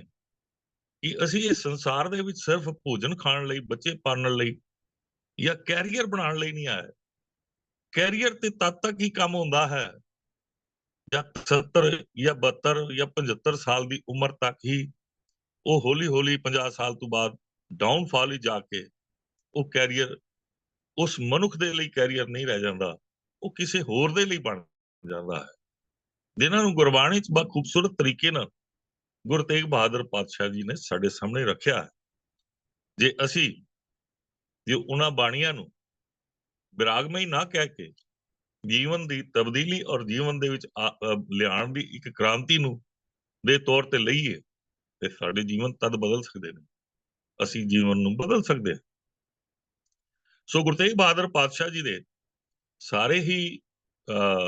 ਮਿਸ਼ਨਰੀ ਵਿਚਾਰਧਾਰਾ ਦੀ ਪ੍ਰਚਾਰਕ ਫੇਰੀਆਂ ਵਿੱਚ ਮੈਂ ਦੇਖਦਾ ਹਾਂ ਤੇ ਇਹ ਦੇਖਦਾ ਹਾਂ ਕਿ ਬਹੁਤ ਸਾਰੇ ਪੂਰਬ ਵਾਲੇ ਇਲਾਕੇ, ਅਸਾਮ ਦੇ ਇਲਾਕੇ, ਅਰੁਣਾਚਲ ਪ੍ਰਦੇਸ਼ ਦੇ ਵਿੱਚ ਜੋ ਗੁਰੂ ਨਾਨਕ ਪਾਤਸ਼ਾਹ ਜੀ ਦੇ ਔਰ ਗੁਰੂ ਤੇਗ ਬਹਾਦਰ ਪਾਤਸ਼ਾਹ ਜੀ ਦੇ ਲੰਬੇ ਪ੍ਰਚਾਰਕ ਫੇਰੀਆਂ ਦਾ, ਪ੍ਰਚਾਰਕ ਇਹਨਾਂ ਦੌਰਿਆਂ ਦਾ ਸਹੀ ਤਰੀਕੇ ਨਾਲ ਅਸੀਂ ਖੋਜ ਕਰੀਏ ਤੇ ਪਤਾ ਲੱਗੇਗਾ ਕਿ ਵਾਕਈ ਹੀ ਗੁਰੂ ਨਾਨਕ ਸਤਿਗੁਰੂ ਜੀ ਨੇ 10 ਜਾਮਿਆਂ 'ਚ ਉਹ ਕਾਰਜ ਕੀਤਾ ਜਿਹੜਾ ਹਜ਼ਾਰਾਂ ਸਾਲ ਦੀ ਮਨੁੱਖਤਾ ਦੀ ਗੁਲਾਮੀ, ਇਸਤਰੀ ਮਹਿਲਾਵਾਂ ਦੀ ਗੁਲਾਮੀ, ਔਰਤਾਂ ਦੀ ਗੁਲਾਮੀ ਤੇ ਜਾਤ ਪਾਤ ਦੇ ਇਸ ਭਰਮ ਭੁਲੇਖੇ ਤੇ ਪੂੰਜੀਵਾਦ ਦੇ ਜਿਹੜੇ ਸਾਡੇ ਅੰਦਰ ਅੱਜ ਵੀ ਵੱਡੇ ਭੁਲੇਖੇ ਹਨ, ਉਹਨਾਂ ਨੂੰ ਦੂਰ ਕਰਦੀਆਂ। ਕਿਉਂਕਿ ਗੁਰੂ ਨਾਨਕ ਦਾ ਕਾਰਪੋਰੇਟਰ ਜਿਹੜਾ ਉਹ ਖੁਦ ਲਈ ਇਕੱਠਾ ਨਹੀਂ ਕਰਦਾ। ਗੁਰੂ ਨਾਨਕ ਦਾ ਵਪਾਰੀ ਜਿਹੜਾ ਹੈ, ਵਣਜਾਰਾ ਜਿਹੜਾ ਹੈ, ਉਹ ਕਰਕੇ ਮਨੁੱਖਤਾ ਦੇ ਭਲੇ ਦੇ ਉੱਪਰ ਲਗਾਉਂਦਾ ਹੈ। ਜੋ ਸ਼ਖਸੀਅਤਾਂ ਲੱਖੀ ਰਾਏ ਬੰਜਾਰਾ ਜੀ, ਮੱਖਣ ਸ਼ਾਹ ਲੁਬਾਣਾ ਜੀ ਤੇ ਸਿਕਲੀਗਰਾਂ ਦੇ ਸਰਦਾਰ ਉਸ ਟਾਈਮ ਦੇ ਸਭ ਤੋਂ ਅਮੀਰ ਸਨ, ਅੱਜ ਸਾਡੇ ਸਾਹਮਣੇ ਅਸੀਂ ਉਹਨਾਂ ਨੂੰ ਦਇਨੀय ਦਸ਼ਾ ਵਿੱਚ ਦੇਖਦੇ ਹਾਂ ਤੇ ਉਹਨਾਂ ਤੇ ਤਰਸ ਖਾਣ ਵਾਲੀ ਗੱਲ ਸੋਚਦੇ ਹਾਂ। ਸਾਨੂੰ ਤਰਸ ਖਾ ਕੇ ਉਹਨਾਂ ਤੇ ਤਰਸ ਨਹੀਂ ਖਾਣਾ ਚਾਹੀਦਾ, ਉਹਨਾਂ ਨੂੰ ਸਗੋਂ ਹੱਕ ਦੇਣਾ ਚਾਹੀਦਾ ਕਿ ਸਿੱਖ ਵਿਚਾਰਧਾਰਾ ਵਿੱਚ ਜੀਣ ਦਾ ਉਹਨਾਂ ਦਾ ਮੁੱਢਲਾ ਹੱਕ ਹੈ, ਜੋ ਕਿ ਵਾਕਈ ਅੱਜ ਵੀ ਜੇ ਸਿੱਖੀ ਚ ਪਰਪੱਕ ਹੋ ਜਾਣ ਤੇ ਮਨੁੱਖਤਾ ਦੀ ਨੁਹਾਰ ਬਦਲ ਸਕਦੇ ਹਨ। ਸੋ ਗੁਰੂ ਤੇਗ ਬਹਾਦਰ ਪਾਤਸ਼ਾਹ ਜੀ ਦੇ ਜੀਵਨ ਵਿੱਚ ਜੇ ਸਾਰੇ ਸਰੋਤਾਂ ਨੂੰ ਦੇਖੀਏ ਤੇ ਉਹਨਾਂ ਹਿੰਦੂ ਧਰਮ ਦੇ ਅਸਥਾਨਾਂ ਤੇ ਵੀ ਗਏ, ਜਿੱਥੇ ਜਿੱਥੇ ਗੁਰੂ ਨਾਨਕ ਸਾਹਿਬ ਪਾਤਸ਼ਾਹ ਜੀ ਗਏ, ਇਲਾਹਾਬਾਦ, ਬਨਾਰਸ, ਗਿਆ, ਉਹਨਾਂ ਸਭ ਥਾਵਾਂ ਤੇ ਗੁਰੂ ਤੇਗ ਬਹਾਦਰ ਪਾਤਸ਼ਾਹ ਜੀ ਨੇ, ਸਤਿਗੁਰੂ ਜੀ ਨੇ, ਗੁਰੂ ਨਾਨਕ ਸਾਹਿਬ ਦੇ 9ਵੇਂ ਜਾਮੇ ਨੇ, ਉਹ ਫੇਰੀਆਂ ਕਰਕੇ ਫਿਰ ਤੋਂ ਹਲੂਣਾ ਦੇ ਕੇ ਉਹਨਾਂ ਨੂੰ ਜਗਾਇਆ। ਹਾਲਾਂਕਿ ਗੁਰੂ ਨਾਨਕ ਸਾਹਿਬ ਦੀ ਵਿਚਾਰਧਾਰਾ ਦੇ ਸੰਸਾਰ ਵਿੱਚ ਪ੍ਰਗਟ ਹੋਣ ਤੋਂ ਬਾਅਦ ਹੀ ਵਿਰੋਧਤਾਵਾਂ ਸ਼ੁਰੂ ਹੋਈਆਂ। ਉਹਨਾਂ ਵਿਰੋਧਤਾਵਾਂ ਨੂੰ ਬੜੇ ਹੀ ਪ੍ਰੇਮ ਔਰ ਖੂਬਸੂਰਤੀ ਦੇ ਨਾਲ ਗੁਰੂ ਸਾਹਿਬਾਨ ਤੇ ਗੁਰਸਿੱਖਾਂ ਨੇ ਖੁੰਡਾ ਕੀਤਾ ਤੇ ਉਹਨਾਂ ਨੂੰ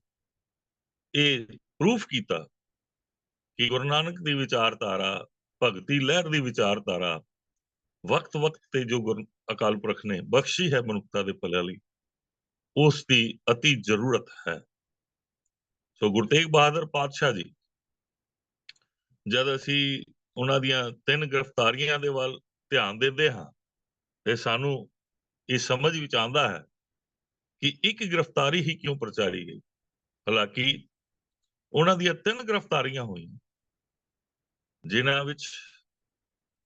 ਉਹਨਾਂ ਨੂੰ ਰਿਹਾ ਕਰਾਉਣ ਵਿੱਚ ਪੁਸ਼ਪਾ ਰਾਣੀ ਦਾ ਵੀ ਬਹੁਤ ਵੱਡਾ ਰੋਲ ਹੈ। ਅਨੰਦਪੁਰ ਸਾਹਿਬ ਦੀ ਧਰਤੀ ਦੀ ਜਗ੍ਹਾ ਦੇਣ ਵਾਲੀ ਤੇ ਉੱਥੇ ਦੇ ਰਾਜੇ ਨੇ ਜੋ ਅਸਥਾਨ ਦਿੱਤਾ ਗੁਰੂ ਤੇਗ ਬਹਾਦਰ ਪਾਤਸ਼ਾਹ ਜੀ, ਉੱਥੇ ਸ਼ਹਿਰ ਵਸਾਇਆ ਗਿਆ, ਸਿੱਖ ਸੰਗਤਾਂ ਉੱਥੇ ਆਉਣ ਲੱਗ ਪਈਆਂ ਤੇ ਉੱਥੇ ਗੁਰੂ ਤੇਗ ਬਹਾਦਰ ਪਾਤਸ਼ਾਹ ਜੀ ਦੀ ਦੇਣ ਹੈ, ਜੋ ਕਿ ਉਸ ਸ਼ਹਿਰ ਦਾ ਨਾਂ ਅਨੰਦਪੁਰ ਸਾਹਿਬ ਤੇ ਉਸ ਅਸਥਾਨ ਦਾ ਨਾਂ ਜਿੱਥੇ ਖੰਡੇ ਬਾਟੇ ਦੀ ਪਹੁਲ ਛਕਾਈ ਗਈ, ਉਸ ਅਸਥਾਨ ਦਾ ਨਾਂ ਕੇਸਗੜ੍ਹ ਸਾਹਿਬ ਰੱਖ ਕੇ ਅੱਜ ਵੀ ਸਾਨੂੰ ਇਹ ਪ੍ਰੂਫ ਕੀਤਾ ਜਾਂਦਾ ਹੈ ਕਿ ਕੇਸਾਂ ਤੋਂ ਬਿਨਾਂ, ਕਕਾਰਾਂ ਤੋਂ ਬਿਨਾਂ ਸਿੱਖ ਗੁਰਬਾਣੀ ਦੀ ਵਿਚਾਰਧਾਰਾ ਨੂੰ ਸੰਭਾਲ ਨਹੀਂ ਪਾਏਗਾ। ਉਹ ਜਦ ਇਹਨਾਂ ਤੋਂ ਟੁੱਟੇਗਾ ਤੇ ਗੁਰਬਾਣੀ ਦੀ ਵਿਚਾਰਧਾਰਾ ਵੀ ਉਹਨਾਂ ਦੀ ਟੁੱਟਦੀ ਜਾਏਗੀ, ਜਿਸ ਕਰਕੇ ਕੇਸਗੜ੍ਹ ਨੂੰ ਕੇਸਗੜ੍ਹ ਕਿਲੇ ਦੇ ਤੌਰ ਤੇ ਸਥਾਪਿਤ ਕੀਤਾ ਗਿਆ। ਸੋ ਗੁਰੂ ਤੇਗ ਬਹਾਦਰ ਪਾਤਸ਼ਾਹ ਜਦ ਗੁਰੂ ਹਰਕ੍ਰਿਸ਼ਨ ਸਾਹਿਬ ਪਾਤਸ਼ਾਹ ਜੀ ਜੋਤੀ ਜੋਤ ਸਮਾਏ, ਉਸ ਟਾਈਮ ਪਟਵਈਆਂ ਦੀ ਸਰੋਤ ਤੇ ਜਲੰਧਰ ਦੀ ਬਹੀ ਦੇ ਸਰੋਤਾਂ ਦੇ ਹਿਸਾਬ ਦੇ ਨਾਲ ਇਹ ਲਿਖਤਾਂ ਵਿੱਚ ਆਂਦਾ ਹੈ, ਕਿਉਂਕਿ ਖੋਜਣ ਦਾ ਵਿਸ਼ਾ ਹੈ, ਖੋਜਣਾ ਚਾਹੀਦਾ, ਵਿਚਾਰਨਾ ਚਾਹੀਦਾ, ਸਾਨੂੰ ਵਿਚਾਰ ਜ਼ਰੂਰ ਕਰਨੀ ਚਾਹੀਦੀ ਕਿ ਗੁਰੂ ਤੇਗ ਬਹਾਦਰ ਪਾਤਸ਼ਾਹ ਪੂਰਬ ਵਾਲੇ ਪਾਸੇ ਤੋਂ ਵਾਪਸੀ ਜਦ ਉਹਨਾਂ ਨੂੰ ਸੰਦੇਸ਼ਾ ਮਿਲਿਆ, ਕਿਉਂਕਿ ਪਹਿਲੇ ਸੰਦੇਸ਼ੇ ਬਹੁਤ ਲੇਟ, ਬਹੁਤ ਸਮਾਂ ਪਾ ਕੇ ਮਿਲਦੇ ਸਨ, 2-2, 3-3 ਮਹੀਨੇ ਬਾਅਦ ਸੰਦੇਸ਼ਾ ਪਹੁੰਚਦਾ ਸੀ ਕਿ ਗੁਰੂ ਰਾਏ ਜੀ ਦੀ ਜੋਤੀ ਜੋਤ ਸਮਾ ਗਏ ਹਨ ਤੇ ਉਹਨਾਂ ਨੇ ਵਾਪਸੀ ਕੀਤੀ। ਤੇ ਪਤਾ ਜਦ ਸੰਦੇਸ਼ ਮਿਲਿਆ ਕਿ ਗੁਰੂ ਹਰਕ੍ਰਿਸ਼ਨ ਸਾਹਿਬ ਮਨੁੱਖਤਾ ਦੇ ਭਲੇ ਲਈ ਦਿੱਲੀ ਸ਼ਹਿਰ ਦੇ ਅੰਦਰ ਟਿਕੇ ਹਨ, ਔਰ ਉਹ ਸਥਾਨ ਦਿਲਵਾਲੀ ਇੱਕ ਜਗ੍ਹਾ ਹੈ ਦਿੱਲੀ ਵਿੱਚ, ਚਾਂਦਨੀ ਚੌਕ ਦੇ ਵਿੱਚ ਦਿਲਵਾਲੀ ਅਸਥਾਨ ਦੇ ਉੱਪਰ ਜਿਹੜਾ ਧਰਮਸਾਲ ਸੀ, ਜੇ ਮੈਂ ਸਹੀ ਯਾਦ ਕਰਾਂ ਤੇ ਕਿਰਪਾਲ ਦਾਸ ਜੀ ਦਾ ਧਰਮਸਾਲ ਸੀ, ਜਿੱਥੇ ਸਿੱਖ ਸਾਰੇ ਇਕੱਤਰ ਹੁੰਦੇ ਸਨ, ਲੱਖੀ ਰਾਏ ਬੰਜਾਰਾ ਜੀ ਤੇ ਹੁਰਨਾਨੂ ਜੀ ਤੇ ਰਾਏ ਬੰਜਾਰਾ ਜੀ ਦੇ ਵੱਡੇ ਬੇਟੇ ਜਿਹੜੇ ਸਨ ਉੱਥੇ ਸ਼ਾਮਿਲ ਹੁੰਦੇ ਸਨ, ਜਿਨ੍ਹਾਂ ਨੇ 98 ਸਾਲ ਦੀ ਉਮਰ ਵਿੱਚ ਸ਼ਹਾਦਤ ਪਾਈ। ਬਾਬਾ ਬੰਦਾ ਸਿੰਘ ਬਹਾਦਰ ਦੀ ਫੌਜ ਵਿੱਚ ਸ਼ਾਮਲ ਹੋ ਕੇ ਦਰਬਾਰ ਸਾਹਿਬ ਨੂੰ ਆਜ਼ਾਦ ਕਰਾਉਣ ਵਿੱਚ ਭਾਈ ਨਿਗਾਹੀਆ ਸਿੰਘ ਜੀ, ਇਹਨਾਂ ਦੇ ਨਾਲ ਉੱਥੇ ਬੈਠਿਆਂ ਮੀਟਿੰਗ ਹੋਈ ਤੇ ਉਸ ਟਾਈਮ ਗੁਰੂ ਹਰਕ੍ਰਿਸ਼ਨ ਸਾਹਿਬ ਤੇ ਉਹਨਾਂ ਦੀ ਮਾਤਾ ਸੁਲੱਖਣੀ ਜੀ ਸ਼ਾਮਲ ਸਨ। ਭਾਈ ਮਨੀ ਰਾਮ ਜੀ, ਉਸ ਟਾਈਮ ਉਹਨਾਂ ਦਾ ਮਨੀ ਰਾਮ ਨਾਂ ਸੀ, ਬਾਅਦ ਵਿੱਚ ਭਾਈ ਮਨੀ ਸਿੰਘ ਜੀ ਹੋਏ, ਜਿਨ੍ਹਾਂ ਨੇ ਬੰਦ ਕਟਾ ਕੇ ਸ਼ਹਾਦਤ ਪ੍ਰਾਪਤ ਕੀਤੀ। ਉਹਨਾਂ ਸਾਰੇ ਗੁਰਸਿੱਖਾਂ ਵਿੱਚ ਜਦ ਉਹਨਾਂ ਦੀ ਮੀਟਿੰਗ ਹੋਈ ਤੇ ਉੱਥੋਂ ਫਿਰ ਉਹ ਪੰਜਾਬ ਵਾਲੇ ਪਾਸੇ ਤੋਰਤੇ ਗਏ। ਗੁਰੂ ਹਰਕ੍ਰਿਸ਼ਨ ਸਾਹਿਬ ਜੀ ਦਾ ਹੁਕਮ ਹੋਇਆ ਤੇ ਉਹ ਫਿਰ ਪੰਜਾਬ ਦੀ ਫੇਰੀ ਤੇ ਤੁਰ ਪਏ ਪ੍ਰਚਾਰਕ। ਔਰ ਇਹਨਾਂ 'ਚ ਬੜਾ ਖੂਬਸੂਰਤ ਗੁਰੂ ਤੇਗ ਬਹਾਦਰ ਪਾਤਸ਼ਾਹ ਜੀ ਦੇ ਜੀਵਨ ਦੇ ਵਿੱਚ ਜੇ ਝਾਤ ਮਾਰੀਏ ਤੇ ਸਾਨੂੰ ਨਜ਼ਰ ਆਏਗਾ ਕਿਸ ਤਰ੍ਹਾਂ 43, 44, 45 ਸਾਲ ਦੀ ਉਮਰ 'ਚ ਬੇਟੇ ਦੀ ਪ੍ਰਾਪਤੀ ਵੀ ਹੋ ਜਾਏ, ਤੇ ਮੈਂ ਉਹ ਵਿਸ਼ੇ ਵੀ ਤੁਹਾਡੇ ਸਾਹਮਣੇ ਰੱਖਾਂਗਾ। ਤੇ ਉਸ ਆਪਣੇ ਘਰ ਪੁੱਤਰ ਹੋਣ ਦੇ ਵਿੱਚ ਇੱਕ ਮਨੁੱਖ ਨੂੰ ਜਿੰਨੀ ਖੁਸ਼ੀ ਹੁੰਦੀ ਹੈ ਉਸ ਟਾਈਮ ਦੇ ਵਿੱਚ, ਉਸ ਟਾਈਮ ਵਿੱਚ ਉਹ 5 ਸਾਲ ਬਾਅਦ ਜਾਂ ਪੌਣੇ 5 ਸਾਲ ਜਾਂ 4 ਸਾਲ ਬਾਅਦ ਆ ਕੇ ਮਿਲਣਾ, ਗੁਰੂ ਨਾਨਕ ਦੀ ਵਿਚਾਰਧਾਰਾ ਦੇ ਪ੍ਰਚਾਰ ਨੂੰ ਵਿੱਚ ਨਾ ਛੱਡਣਾ ਔਰ ਕਮਿਟਮੈਂਟ ਗੁਰੂ ਨਾਨਕ ਦੀ ਵਿਚਾਰਧਾਰਾ ਦੀ ਤੇ ਮਨੁੱਖਤਾ ਦੇ ਭਲੇ ਦੀ ਨੂੰ ਪੂਰਨ ਤੌਰ ਤੇ ਨਿਭਾਉਣਾ, ਇਹ ਸਾਨੂੰ ਸੰਦੇਸ਼ ਦਿੰਦਾ ਹੈ ਕਿ ਅੱਜ ਜਿਸ ਤਰ੍ਹਾਂ ਅਸੀਂ ਪਦਾਰਥਾਂ ਵਿੱਚ ਖਚਤ ਹਾਂ, ਸਰੀਰਾਂ ਵਿੱਚ ਖਚਤ ਹਾਂ, ਆਪਣੇ ਆਪ ਨੂੰ ਕੈਰੀਅਰ ਬਣਾਉਣ ਵਿੱਚ ਖਚਤ ਹਾਂ। ਕਿਧਰੇ ਵੀ ਗੁਰੂ ਨਾਨਕ ਸਾਹਿਬ ਨੇ ਇਹ ਤੇ ਨਹੀਂ ਕਿਹਾ ਅਸੀਂ ਕੈਰੀਅਰ ਨਹੀਂ ਬਣਾਉਣਾ, ਕਿਧਰੇ ਵੀ ਗੁਰੂ ਨਾਨਕ ਸਾਹਿਬ ਨੇ ਕਦੀ ਨਹੀਂ ਕਿਹਾ ਕਿ ਅਸੀਂ ਕਿਰਤ ਨਹੀਂ ਕਰਨੀ।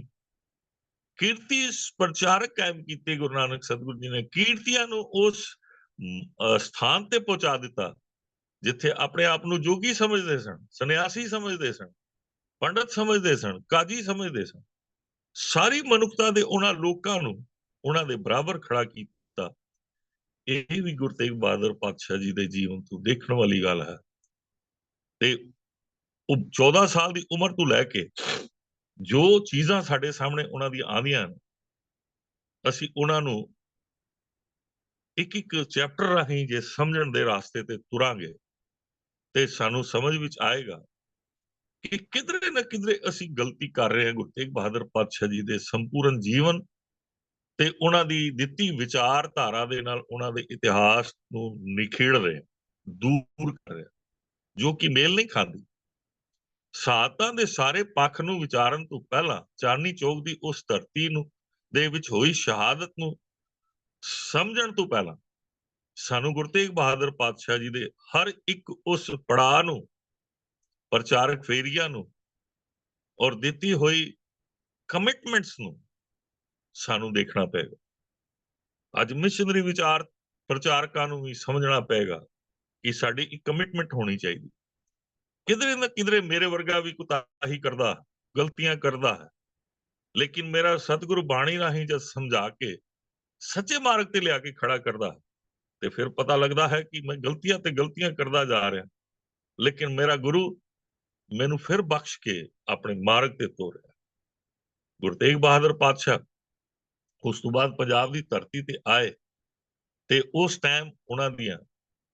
ਗੁਰੂ ਹਰਕ੍ਰਿਸ਼ਨ ਸਾਹਿਬ ਪਾਤਸ਼ਾਹ ਜੀ ਦੀ ਜੋਤੀ ਜੋਤ ਸਮਾਉਣ ਤੋਂ ਬਾਅਦ ਦਾ ਇੱਕ ਸਮਾਂ ਆਉਂਦਾ ਹੈ ਜਿਸ ਦੇ ਵਿੱਚ ਸਾਨੂੰ ਬਹੁਤ ਸਾਰੇ ਇਤਿਹਾਸਕ ਭੁਲੇਖੇ ਪਾਏ ਗਏ। ਜਹਾਜ਼ ਦੀਆਂ ਕਹਾਣੀਆਂ, ਮੋਢਾ ਲਾਉਣ ਦੀਆਂ ਕਹਾਣੀਆਂ ਹੋ ਸਕਦੀਆਂ ਹੋਈਆਂ ਹੋਣ, ਸਾਨੂੰ ਇਸ ਦੇ ਨਾਲ ਮਾਇਨੇ ਨਹੀਂ ਰੱਖਦੀਆਂ, ਇਸ ਦੇ ਨਾਲ ਕੋਈ ਮਨੁੱਖਤਾ ਦੀ ਗੱਲ ਨਹੀਂ ਬਣਦੀ। ਜਿਹੜੀ ਗੱਲ ਮਨੁੱਖਤਾ ਦੀ ਬਣਦੀ ਹੈ ਗੁਰੂ ਤੇਗ ਬਹਾਦਰ ਪਾਤਸ਼ਾਹ ਜੀ ਦੀ ਸ਼ਹਾਦਤ ਵਿੱਚ, ਉਹ ਕਿਸੇ ਜਹਾਜ਼ ਨੂੰ ਮੋਢਾ ਦੇਣ ਦੀ ਨਹੀਂ ਹੋ ਸਕਦੀ, ਉਹ ਕਿਸੇ ਹੋਰ ਕਰਾਮਾਤ ਦੀ ਨਹੀਂ ਹੋ ਸਕਦੀ। ਇੱਕ ਸਿੱਖ ਦੀ ਸਿਰਫ ਸ਼ਰਧਾ ਦੇ ਨਾਲ ਨਹੀਂ ਹੋ ਸਕਦੀ, ਇੱਕ ਸਿੱਖ ਦੀ ਗੁਰੂ ਦੇ ਬਚਨ ਦੀ ਕਮਿਟਮੈਂਟ ਨਾਲ ਹੋ ਸਕਦੀ ਹੈ। ਉਸ ਕਮਿਟਮੈਂਟ ਤੇ ਆਪਣੇ ਆਪ ਨੂੰ ਪੂਰਾ ਉਤਾਰਨ ਵਾਸਤੇ ਹੋ ਸਕਦੀ ਹੈ। ਔਰ ਇਸ ਚੀਜ਼ ਨੂੰ ਸਮਝਣ ਵਾਸਤੇ ਸਾਨੂੰ ਗੁਰਬਾਣੀ ਦੇ ਵਿਵੇਕ ਵਿੱਚੋਂ ਸ਼ਰਧਾ ਲੈਣੀ ਪਏਗੀ। ਗੁਰਬਾਣੀ ਦੀ ਵਿਵੇਕ ਵਿੱਚੋਂ ਸਾਨੂੰ ਵਿਸਾਹ ਲੈਣਾ ਪਏਗਾ, ਸਾਨੂੰ ਭਰੋਸਾ ਲੈਣਾ ਪਏਗਾ। ਉਸ ਭਰੋਸੇ ਨੂੰ, ਉਸ ਵਿਸ਼ਾ ਨੂੰ ਵਿਵੇਕ ਵਿੱਚੋਂ, ਗੁਰਬਾਣੀ ਦੇ ਵਿਵੇਕ ਵਿੱਚੋਂ ਲੈਣਾ ਪਏਗਾ। ਗੁਰਬਾਣੀ ਦੇ ਵਿਵੇਕ ਤੋਂ ਬਿਨਾਂ ਇਹਨਾਂ ਚੀਜ਼ਾਂ ਨੂੰ ਅਸੀਂ ਨਾ ਸਮਝ ਪਾਵਾਂਗੇ ਤੇ ਨਾ ਹੀ ਸਮਝਾ ਪਾਵਾਂਗੇ। ਸਮਝਣ ਲਈ ਬਹੁਤ ਜ਼ਰੂਰੀ ਹੈ ਗੁਰਬਾਣੀ ਦੀ ਵਿਵੇਕ ਸਾਡੇ ਕੋਲ ਹੋਵੇ, ਔਰ ਸਮਝਾਉਣ ਲਈ ਬਹੁਤ ਜ਼ਰੂਰੀ ਹੈ ਕਿ ਗੁਰਬਾਣੀ ਦਾ ਤਰੀਕਾ ਸਾਡੇ ਕੋਲ ਹੋਵੇ ਸਮਝਾਉਣ। ਅਤੀ ਪ੍ਰੇਮ ਦਾ, ਖੂਬਸੂਰਤ, ਮਿੱਠ ਬੋਲੜਾਪਣ ਔਰ ਇਹਨਾਂ ਗੁਣਾਂ ਤੋਂ ਲਬਰੇਜ਼ ਹੋਣਾ ਚਾਹੀਦਾ ਹਰ ਇੱਕ ਪ੍ਰਚਾਰਕ ਜੋ ਗੁਰੂ ਤੇਗ ਬਹਾਦਰ ਜੀ ਅੰਦਰ ਸਨ। ਉਹਨਾਂ ਨੇ ਜਿਸ ਖੂਬਸੂਰਤੀ ਦੇ ਨਾਲ ਪੂਰਬ ਵਾਲੇ ਪਾਸੇ ਨੂੰ ਇੱਕ ਸੂਤਰ ਵਿੱਚ ਬੰਧਿਆ, ਉਹ ਸਿਰਫ ਇੱਕ ਹਿੰਦੂ ਧਰਮ ਦੇ ਨੂੰ ਤਿਆਰ ਕਰਨ ਲਈ ਨਹੀਂ ਸੀ। ਕਈ ਵਾਰੀ ਸਾਡੀਆਂ ਲਿਖਤਾਂ ਵਿੱਚ ਵੀ ਹਿੰਦੂ ਧਰਮ ਨੂੰ ਜਗਾਉਣ ਲਈ ਅਸੀਂ ਮਤਲਬ ਲਿਖ ਦਿੰਦੇ ਹਾਂ। ਮੈਂ ਸਮਝਦਾ ਕਿ ਇਹ ਵੀ ਬੜਾ ਵੱਡਾ ਸਾਡਾ ਭੁਲੇਖਾ ਹੈ। ਸਾਨੂੰ ਲਿਖਣਾ ਚਾਹੀਦਾ ਮਨੁੱਖਤਾ ਦੇ ਭਲੇ ਲਈ, ਮਨੁੱਖਤਾ ਨੂੰ ਜਗਾਉਣ ਲਈ। ਗੁਰੂ ਤੇਗ ਬਹਾਦਰ ਪਾਤਸ਼ਾਹ ਨੇ ਇਹਨਾਂ ਪ੍ਰਚਾਰਕ ਦੌਰਿਆਂ ਨੂੰ ਕੀਤਾ, ਜਿਸ ਨਾਲ ਪ੍ਰਚਾਰਕ ਦੌਰਿਆਂ ਨੂੰ ਇਹ ਸਮਝਿਆ ਜਾਂਦਾ ਹੈ ਤਕਰੀਬਨ 15 ਤੋਂ 16 ਸਾਲ ਦਾ ਤਕਰੀਬਨ ਮੰਨ ਲਿੱਤਾ ਜਾਏ ਤੇ ਅਜੇ ਪੂਰੀ ਖੋਜ ਕੀਤੀ ਜਾਏ ਤੇ 20-22 ਸਾਲ ਦਾ ਵੀ ਹੋ ਸਕਦਾ ਹੈ, ਜੋ ਸਮਾਂ ਗੁਰੂ ਹਰਗੋਬਿੰਦ ਸਾਹਿਬ ਜੀ ਤੋਂ ਲੈ ਕੇ ਗੁਰੂ ਹਰਕ੍ਰਿਸ਼ਨ ਸਾਹਿਬ ਜੀ ਤੱਕ ਸਮਾਂ ਗੁਰੂ ਤੇਗ ਬਹਾਦਰ ਪਾਤਸ਼ਾਹ ਨੇ ਲਾਇਆ।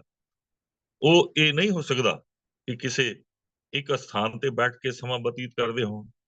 ਜਦ ਗੁਰੂ ਨਾਨਕ ਸਾਹਿਬ ਆਪਣੇ ਪਹਿਲੇ ਜਾਮੇ 'ਚ ਨਨਕਾਣੇ ਦੀ ਧਰਤੀ ਨੂੰ ਛੱਡ ਦਿੰਦੇ ਹਨ, ਸੁਲਤਾਨਪੁਰ ਲੋਧੀ ਦੀ ਧਰਤੀ ਨੂੰ ਛੱਡ ਦਿੰਦੇ ਨੇ, ਜਿੱਥੇ ਦੇ ਲੋਕ ਅਤੀ ਪਿਆਰ ਕਰਦੇ ਨੇ, ਇੰਨਾ ਪਿਆਰ ਕਰਦੇ ਨੇ ਕਿ ਸਾਰਾ ਕੁਝ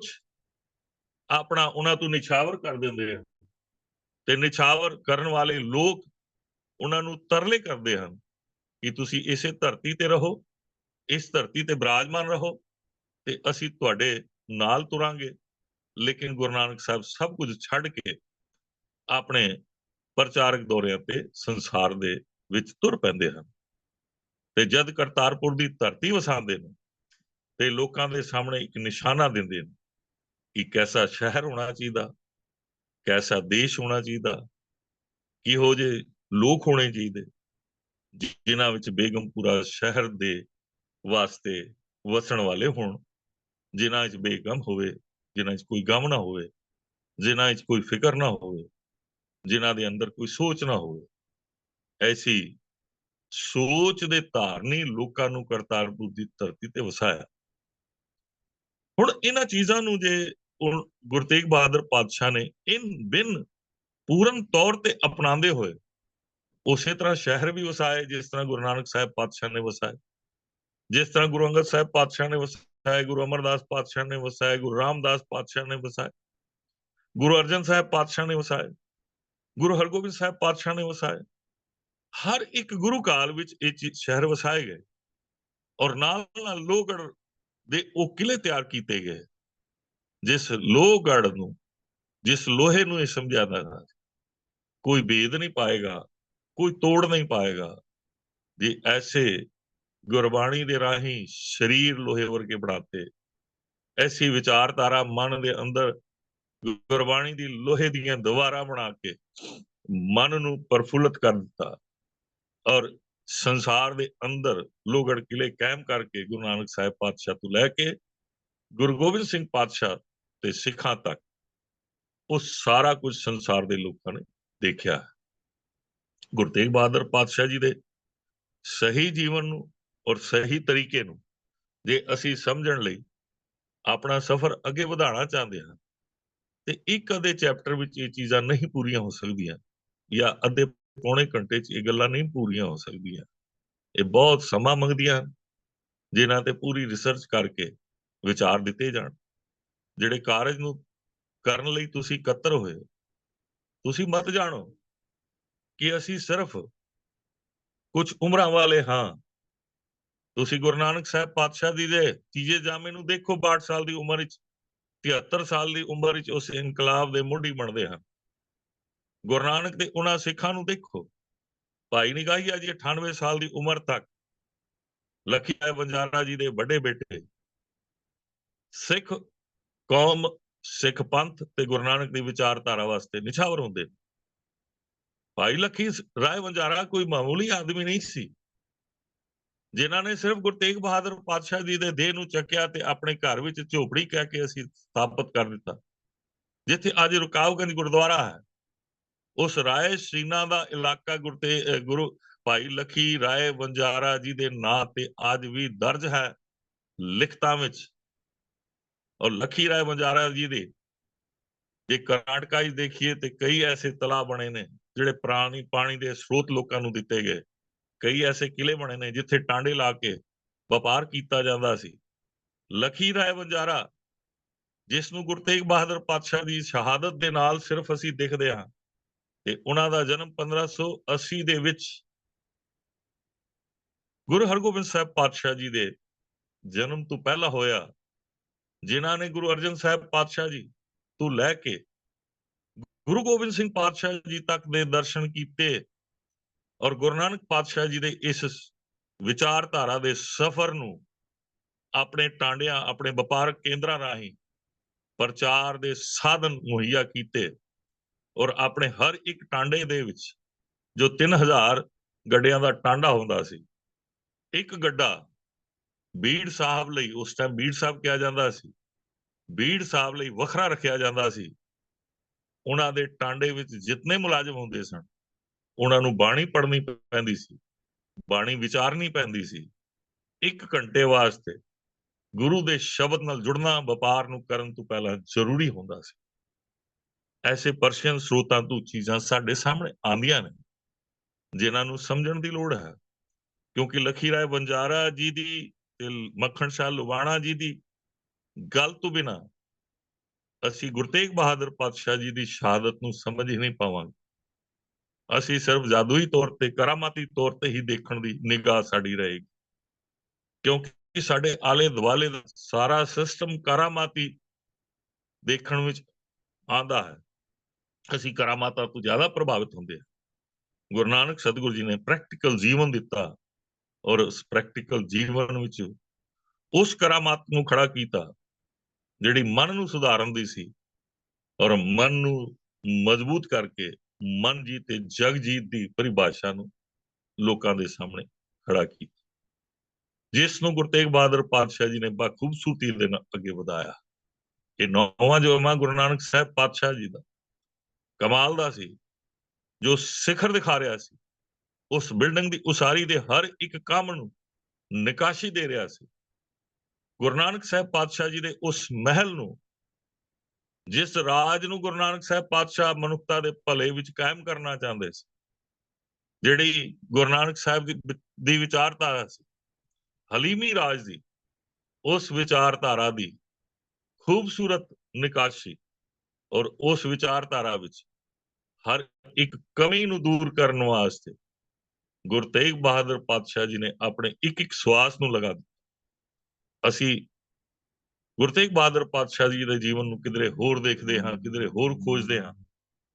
ਜਿਸ ਕਰਕੇ ਉਹਨਾਂ ਦੀ ਬਾਣੀ ਔਰ ਉਹਨਾਂ ਦੇ ਜੀਵਨ ਨੂੰ ਵੱਖਰੇ ਤੌਰ ਤੇ ਦੇਖਣ ਦੀ ਕੋਸ਼ਿਸ਼ ਕਰਦੇ ਹਾਂ। ਨਾ ਉਹਨਾਂ ਦੀ ਬਾਣੀ ਵੱਖਰੀ ਹੈ, ਨਾ ਉਹਨਾਂ ਦਾ ਜੀਵਨ ਵੱਖਰਾ ਹੈ। ਬਾਣੀ ਔਰ ਜੀਵਨ ਇੱਕਮਿਕ ਹੈ, ਕਿਉਂਕਿ ਗੁਰੂ ਨਾਨਕ ਸਾਹਿਬ ਪਾਤਸ਼ਾਹ ਜੀ ਦੇ ਤੀਜੇ ਜਾਮੇ ਨੇ ਏਕਾ ਬਾਣੀ, ਇੱਕ ਗੁਰੂ, ਇੱਕੋ ਸ਼ਬਦ ਵਿਚਾਰ ਦੀ ਗੱਲ ਸਾਡੇ ਸਾਹਮਣੇ ਰੱਖੀ ਸੀ। ਤੇ ਗੁਰੂ ਨਾਨਕ ਸਾਹਿਬ ਪਾਤਸ਼ਾਹ ਜੀ ਨੇ ਰੱਖਿਆ ਸੀ ਸਿੱਖੀ, ਸਿੱਖਿਆ, ਗੁਰ ਵਿਚਾਰ। ਸਾਨੂੰ ਗੁਰੂ ਦੀ ਤਰੀਕੇ, ਗੁਰੂ ਦੇ ਵਿਚਾਰ, ਗੁਰੂ ਦੇ ਆਈਡੀਆਜ਼, ਗੁਰੂ ਦੇ ਉਹਨਾਂ ਕਨਸੈਪਟਸ ਨੂੰ ਆਪਣੇ ਅੰਦਰ ਵਸਾਉਣਾ ਪਿਆ, ਤਦ ਅਸੀਂ ਗੁਰੂ ਤੇਗ ਬਹਾਦਰ ਪਾਤਸ਼ਾਹ ਜੀ ਦੇ ਜੀਵਨ ਨੂੰ ਸਮਝ ਪਾਵਾਂ। ਗੁਰੂ ਤੇਗ ਬਹਾਦਰ ਪਾਤਸ਼ਾਹ ਜੀ ਦੀ ਸ਼ਹਾਦਤ ਅਸੀਂ ਸਿਰਫ ਲੰਗਰ ਛਕ ਕੇ, ਕੀਰਤਨ ਕਰਾ ਕੇ, ਸਮਾਗਮ ਕਰਕੇ ਕਰ ਦਿੰਦੇ ਹਾਂ। ਕਰੋੜਾਂ ਦੇ ਸਾਧਨ ਆਪਣੇ ਉਜਾੜ ਦਿੰਦੇ ਹਾਂ, ਲੇਕਿਨ ਕਦੀ ਗੁਰੂ ਤੇਗ ਬਹਾਦਰ ਪਾਤਸ਼ਾਹ ਜੀ, ਗੁਰੂ ਨਾਨਕ ਸਾਹਿਬ ਪਾਤਸ਼ਾਹ ਤੋਂ ਲੈ ਕੇ 10 ਜਾਮਿਆਂ ਤੱਕ ਗੁਰੂ ਨਾਨਕ ਸਾਹਿਬ ਪਾਤਸ਼ਾਹ ਜੀ ਦੀ ਉਹਨਾਂ ਸੰਪੂਰਨ ਚੀਜ਼ਾਂ ਨੂੰ ਜਿਹੜੀਆਂ ਮਨੁੱਖਤਾ ਦੇ ਭਲੇ ਵਿੱਚ ਤਿਆਰ ਕੀਤੀਆਂ ਗਈਆਂ, ਅਸੀਂ ਹੰਡਾਉਣ ਲਈ, ਵਿਚਾਰਨ ਲਈ, ਖੁਦ ਨੂੰ ਬਦਲਣ ਲਈ ਤੇ ਬਦਲ ਕੇ ਮਨੁੱਖਤਾ ਦੇ ਭਲੇ ਵਿੱਚ ਤੋਰਨ ਲਈ ਤਿਆਰ ਨਹੀਂ ਹੁੰਦੇ, ਜੋ ਸਾਡੇ ਲਈ ਸਭ ਤੋਂ ਵੱਡੀ ਉਦੋਗਤੀ ਦਾ, ਸਭ ਤੋਂ ਵੱਡੀ ਤਰਾਸਦੀ ਦਾ ਕਾਰਨ ਹੈ, ਜੋ ਕਿ ਅਸੀਂ ਸ਼ਾਇਦ ਸਮਝ ਨਹੀਂ ਪਾ ਰਹੇ ਜਾਂ ਸਮਝਣਾ ਨਹੀਂ ਚਾਹੁੰਦੇ, ਜਾਂ ਇਸ ਭੁਲੇਖੇ ਚ ਆ ਕਿ ਮੈਂ ਨਹੀਂ, ਕੋਈ ਹੋਰ ਆ ਕੇ ਕਰੇਗਾ, ਕੋਈ ਹੋਰ ਆਏਗਾ, ਜਾਂ ਗੁਰੂ ਨਾਨਕ ਸਾਹਿਬ ਮੁੜ ਕੇ ਆਣਗੇ, ਜਾਂ ਗੁਰੂ ਗੋਬਿੰਦ ਸਿੰਘ ਪਾਤਸ਼ਾਹ ਮੁੜ ਕੇ ਆਣਗੇ। ਐਸੀਆਂ ਕਵਿਤਾਵਾਂ ਵੀ ਅਸੀਂ ਲਿਖ ਦਿੰਦੇ ਹਾਂ ਕਿ ਕਲਗੀਆਂ ਵਾਲਾ ਮੁੜ ਕੇ ਆ, ਤੇਰੀ ਕੌਮ ਜਿਹੜੀ ਹੈ ਉਹ ਲੋਕੀ ਅੱਜ ਮੋਢੇ ਮਾਰ ਰਹੇ ਹਨ ਤੇ ਇਹਦੇ ਕਾਰਨਾਂ ਨੂੰ ਨਹੀਂ ਦੇਖ ਰਹੇ ਕਿ ਕੌਮ ਨੂੰ ਕਿਉਂ ਉਹ ਲੋਕ ਮੋਢੇ ਮਾਰ ਰਹੇ ਨੇ, ਜਿਹੜੇ ਖੁਦ ਭਟਕੇ ਹੋਏ ਨੇ, ਖੁਦ ਪਟਨਾ 'ਚ ਫਿਰ ਰਹੇ ਨੇ, ਭਰਮ ਭੁਲੇਖਿਆਂ 'ਚ ਫਿਰ ਰਹੇ ਨੇ, ਆਪਣੇ ਪਰਿਵਾਰਾਂ ਨੂੰ ਵੀ ਬਰਬਾਦ ਕਰ ਰਹੇ ਨੇ, ਆਪਣੇ ਦੇਸ਼ਾਂ ਨੂੰ ਵੀ, ਆਪਣੀਆਂ ਕੌਮਾਂ ਨੂੰ ਵੀ ਬਰਬਾਦ ਕਰ ਰਹੇ ਨੇ, ਲੇਕਿਨ ਮਨੁੱਖਤਾ ਦੇ ਭਲੇ ਵਿੱਚ ਕੁਝ ਵੀ ਸੋਚਣ ਲਈ ਤਿਆਰ ਨਹੀਂ। ਸੋ ਸਾਨੂੰ ਸਾਰਿਆਂ ਨੂੰ ਜਾਗਣ ਲਈ ਤਿਆਰ ਹੋਣਾ ਪਏਗਾ ਤੇ ਜਾਗਣਾ ਪਏਗਾ। ਮੈਂ ਇਹ ਵਿਸ਼ਾ ਅਗਲੇ ਵਿਚਾਰਾਂ ਲਈ ਕਰਨ ਲਈ ਇੱਥੇ ਸਮਾਪਤ ਕਰਦਾ ਹਾਂ।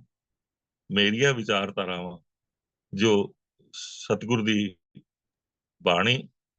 ਅਤੇ ਮਿਸ਼ਨਰੀ ਵਿਚਾਰਧਾਰਾ ਦੀ ਬੁੱਕਸ ਅਤੇ ਹੋਰਨਾਂ ਸਰੋਤਾਂ ਤੋਂ ਜੋ ਮੈਂ ਪ੍ਰਾਪਤ ਕੀਤੇ ਹਨ, ਤੁਹਾਡੇ ਸਾਹਮਣੇ ਰੱਖੇ ਹਨ। ਇਤਿਹਾਸਕ ਇਸ ਪੱਖ ਨੂੰ ਅਗਲਾ ਸਮਾਂ ਜਦ ਸਾਡਾ ਪੈਨਲ ਰੱਖੇਗਾ ਸਿੱਖ ਮਿਸ਼ਨਰੀ ਕਾਲਜ, ਫਿਰ ਮੈਂ ਤੁਹਾਡੇ ਸਾਹਮਣੇ ਰੱਖਣ ਦੀ ਕੋਸ਼ਿਸ਼ ਕਰਾਂਗਾ। ਤੇ ਮੇਰੀ ਸਨਿਮਰ ਬੇਨਤੀ ਹੈ ਕਿ ਇਸ ਪਲੇਟਫਾਰਮ ਤੇ ਕੋਈ ਵੀ ਹੈ, ਮੈਂ ਹਾਂ, ਤੁਸੀਂ ਹੋ, ਹਰਜੀਤ ਸਿੰਘ ਵੀਰ ਜੀ ਨੇ, ਕਦੀ ਮਾਯੂਸ ਹੋ ਕੇ ਬੈਠਣ ਦੀ ਕੋਸ਼ਿਸ਼ ਨਾ ਕਰਿਆ, ਜਾਗ ਕੇ ਬੈਠਣ ਦੀ ਕੋਸ਼ਿਸ਼ ਕਰੇ। ਜਾਗਦਾ ਬੰਦਾ ਕਦੀ ਮਾਯੂਸ ਨਹੀਂ ਹੁੰਦਾ, ਕਦੀ ਵੀ ਆਪਣਾ ਦਿਲ ਨਹੀਂ ਛੱਡਦਾ। ਤੇ ਇਸ ਕਰਕੇ ਸਾਨੂੰ ਸਾਰਿਆਂ ਨੂੰ ਗੁਰਬਾਣੀ ਦੇ ਚਾਨਣ ਵਿੱਚ ਪ੍ਰਕਾਸ਼ ਲੈਂਦਿਆਂ ਹੋਇਆਂ ਅੱਗੇ ਤੁਰਨਾ ਹੈ। ਤੇ ਤੁਰਨ ਦੇ ਸਫ਼ਰ ਵਿੱਚ ਹੋ ਸਕਦਾ ਹੈ ਜਿਸ ਤਰ੍ਹਾਂ ਗੁਰੂ ਪਾਤਸ਼ਾਹ ਨੇ 10 ਜਾਮੇ ਲਾਏ ਤੇ ਸਾਨੂੰ ਵੀ ਕਈ ਜਾਮੇ ਲਾਣੇ ਪੈਣਗੇ। ਅਸੀਂ ਇੱਕ ਦਿਨ ਵਿੱਚ ਕਿਸ ਤਰ੍ਹਾਂ ਕਹਿੰਦੇ ਆ ਸਭ ਕੁਝ ਬਦਲ ਦਿਆਂਗੇ, ਐਸਾ ਨਹੀਂ ਹੋ ਸਕਦਾ। ਸੋ ਮੇਰੀਆਂ ਭੁੱਲਾਂ ਬਖਸ਼ ਜਾਣ, ਕੋਈ ਵੀ ਗਲਤੀ, ਕੋਈ ਭੁੱਲ ਚੁੱਕ ਹੋ ਗਈ, ਸਨਿਮਰ ਬੇਨਤੀ ਹੈ ਉਸ ਨੂੰ ਨਾ ਵਿਚਾਰਦੇ ਹੋਏ ਆਪਣੇ ਗਿਆਨ ਦੇ ਖਜ਼ਾਨੇ ਵਿੱਚ ਆਪਣੇ ਵਿਚਾਰਾਂ ਦੇ ਕੇ ਅਗਲੇ ਸਫ਼ਰ ਨੂੰ ਸਹੀ ਤਰੀਕੇ ਨਾਲ ਸੰਗਤ ਵਿੱਚ ਪੇਸ਼ ਕਰ ਸਕੀਏ, ਇਸ ਦੇ ਲਈ ਆਪ ਆਪਣੇ ਵਿਚਾਰ ਜ਼ਰੂਰ ਦੇਣਾ। ਭੁੱਲਾਂ ਨੂੰ ਬਖਸ਼ ਕੇ ਸਾਰੇ ਫਤਿਹ ਪ੍ਰਵਾਨ ਕਰੋ ਜੀ। ਵਾਹਿਗੁਰੂ ਜੀ ਕਾ ਖਾਲਸਾ, ਵਾਹਿਗੁਰੂ ਜੀ ਕੀ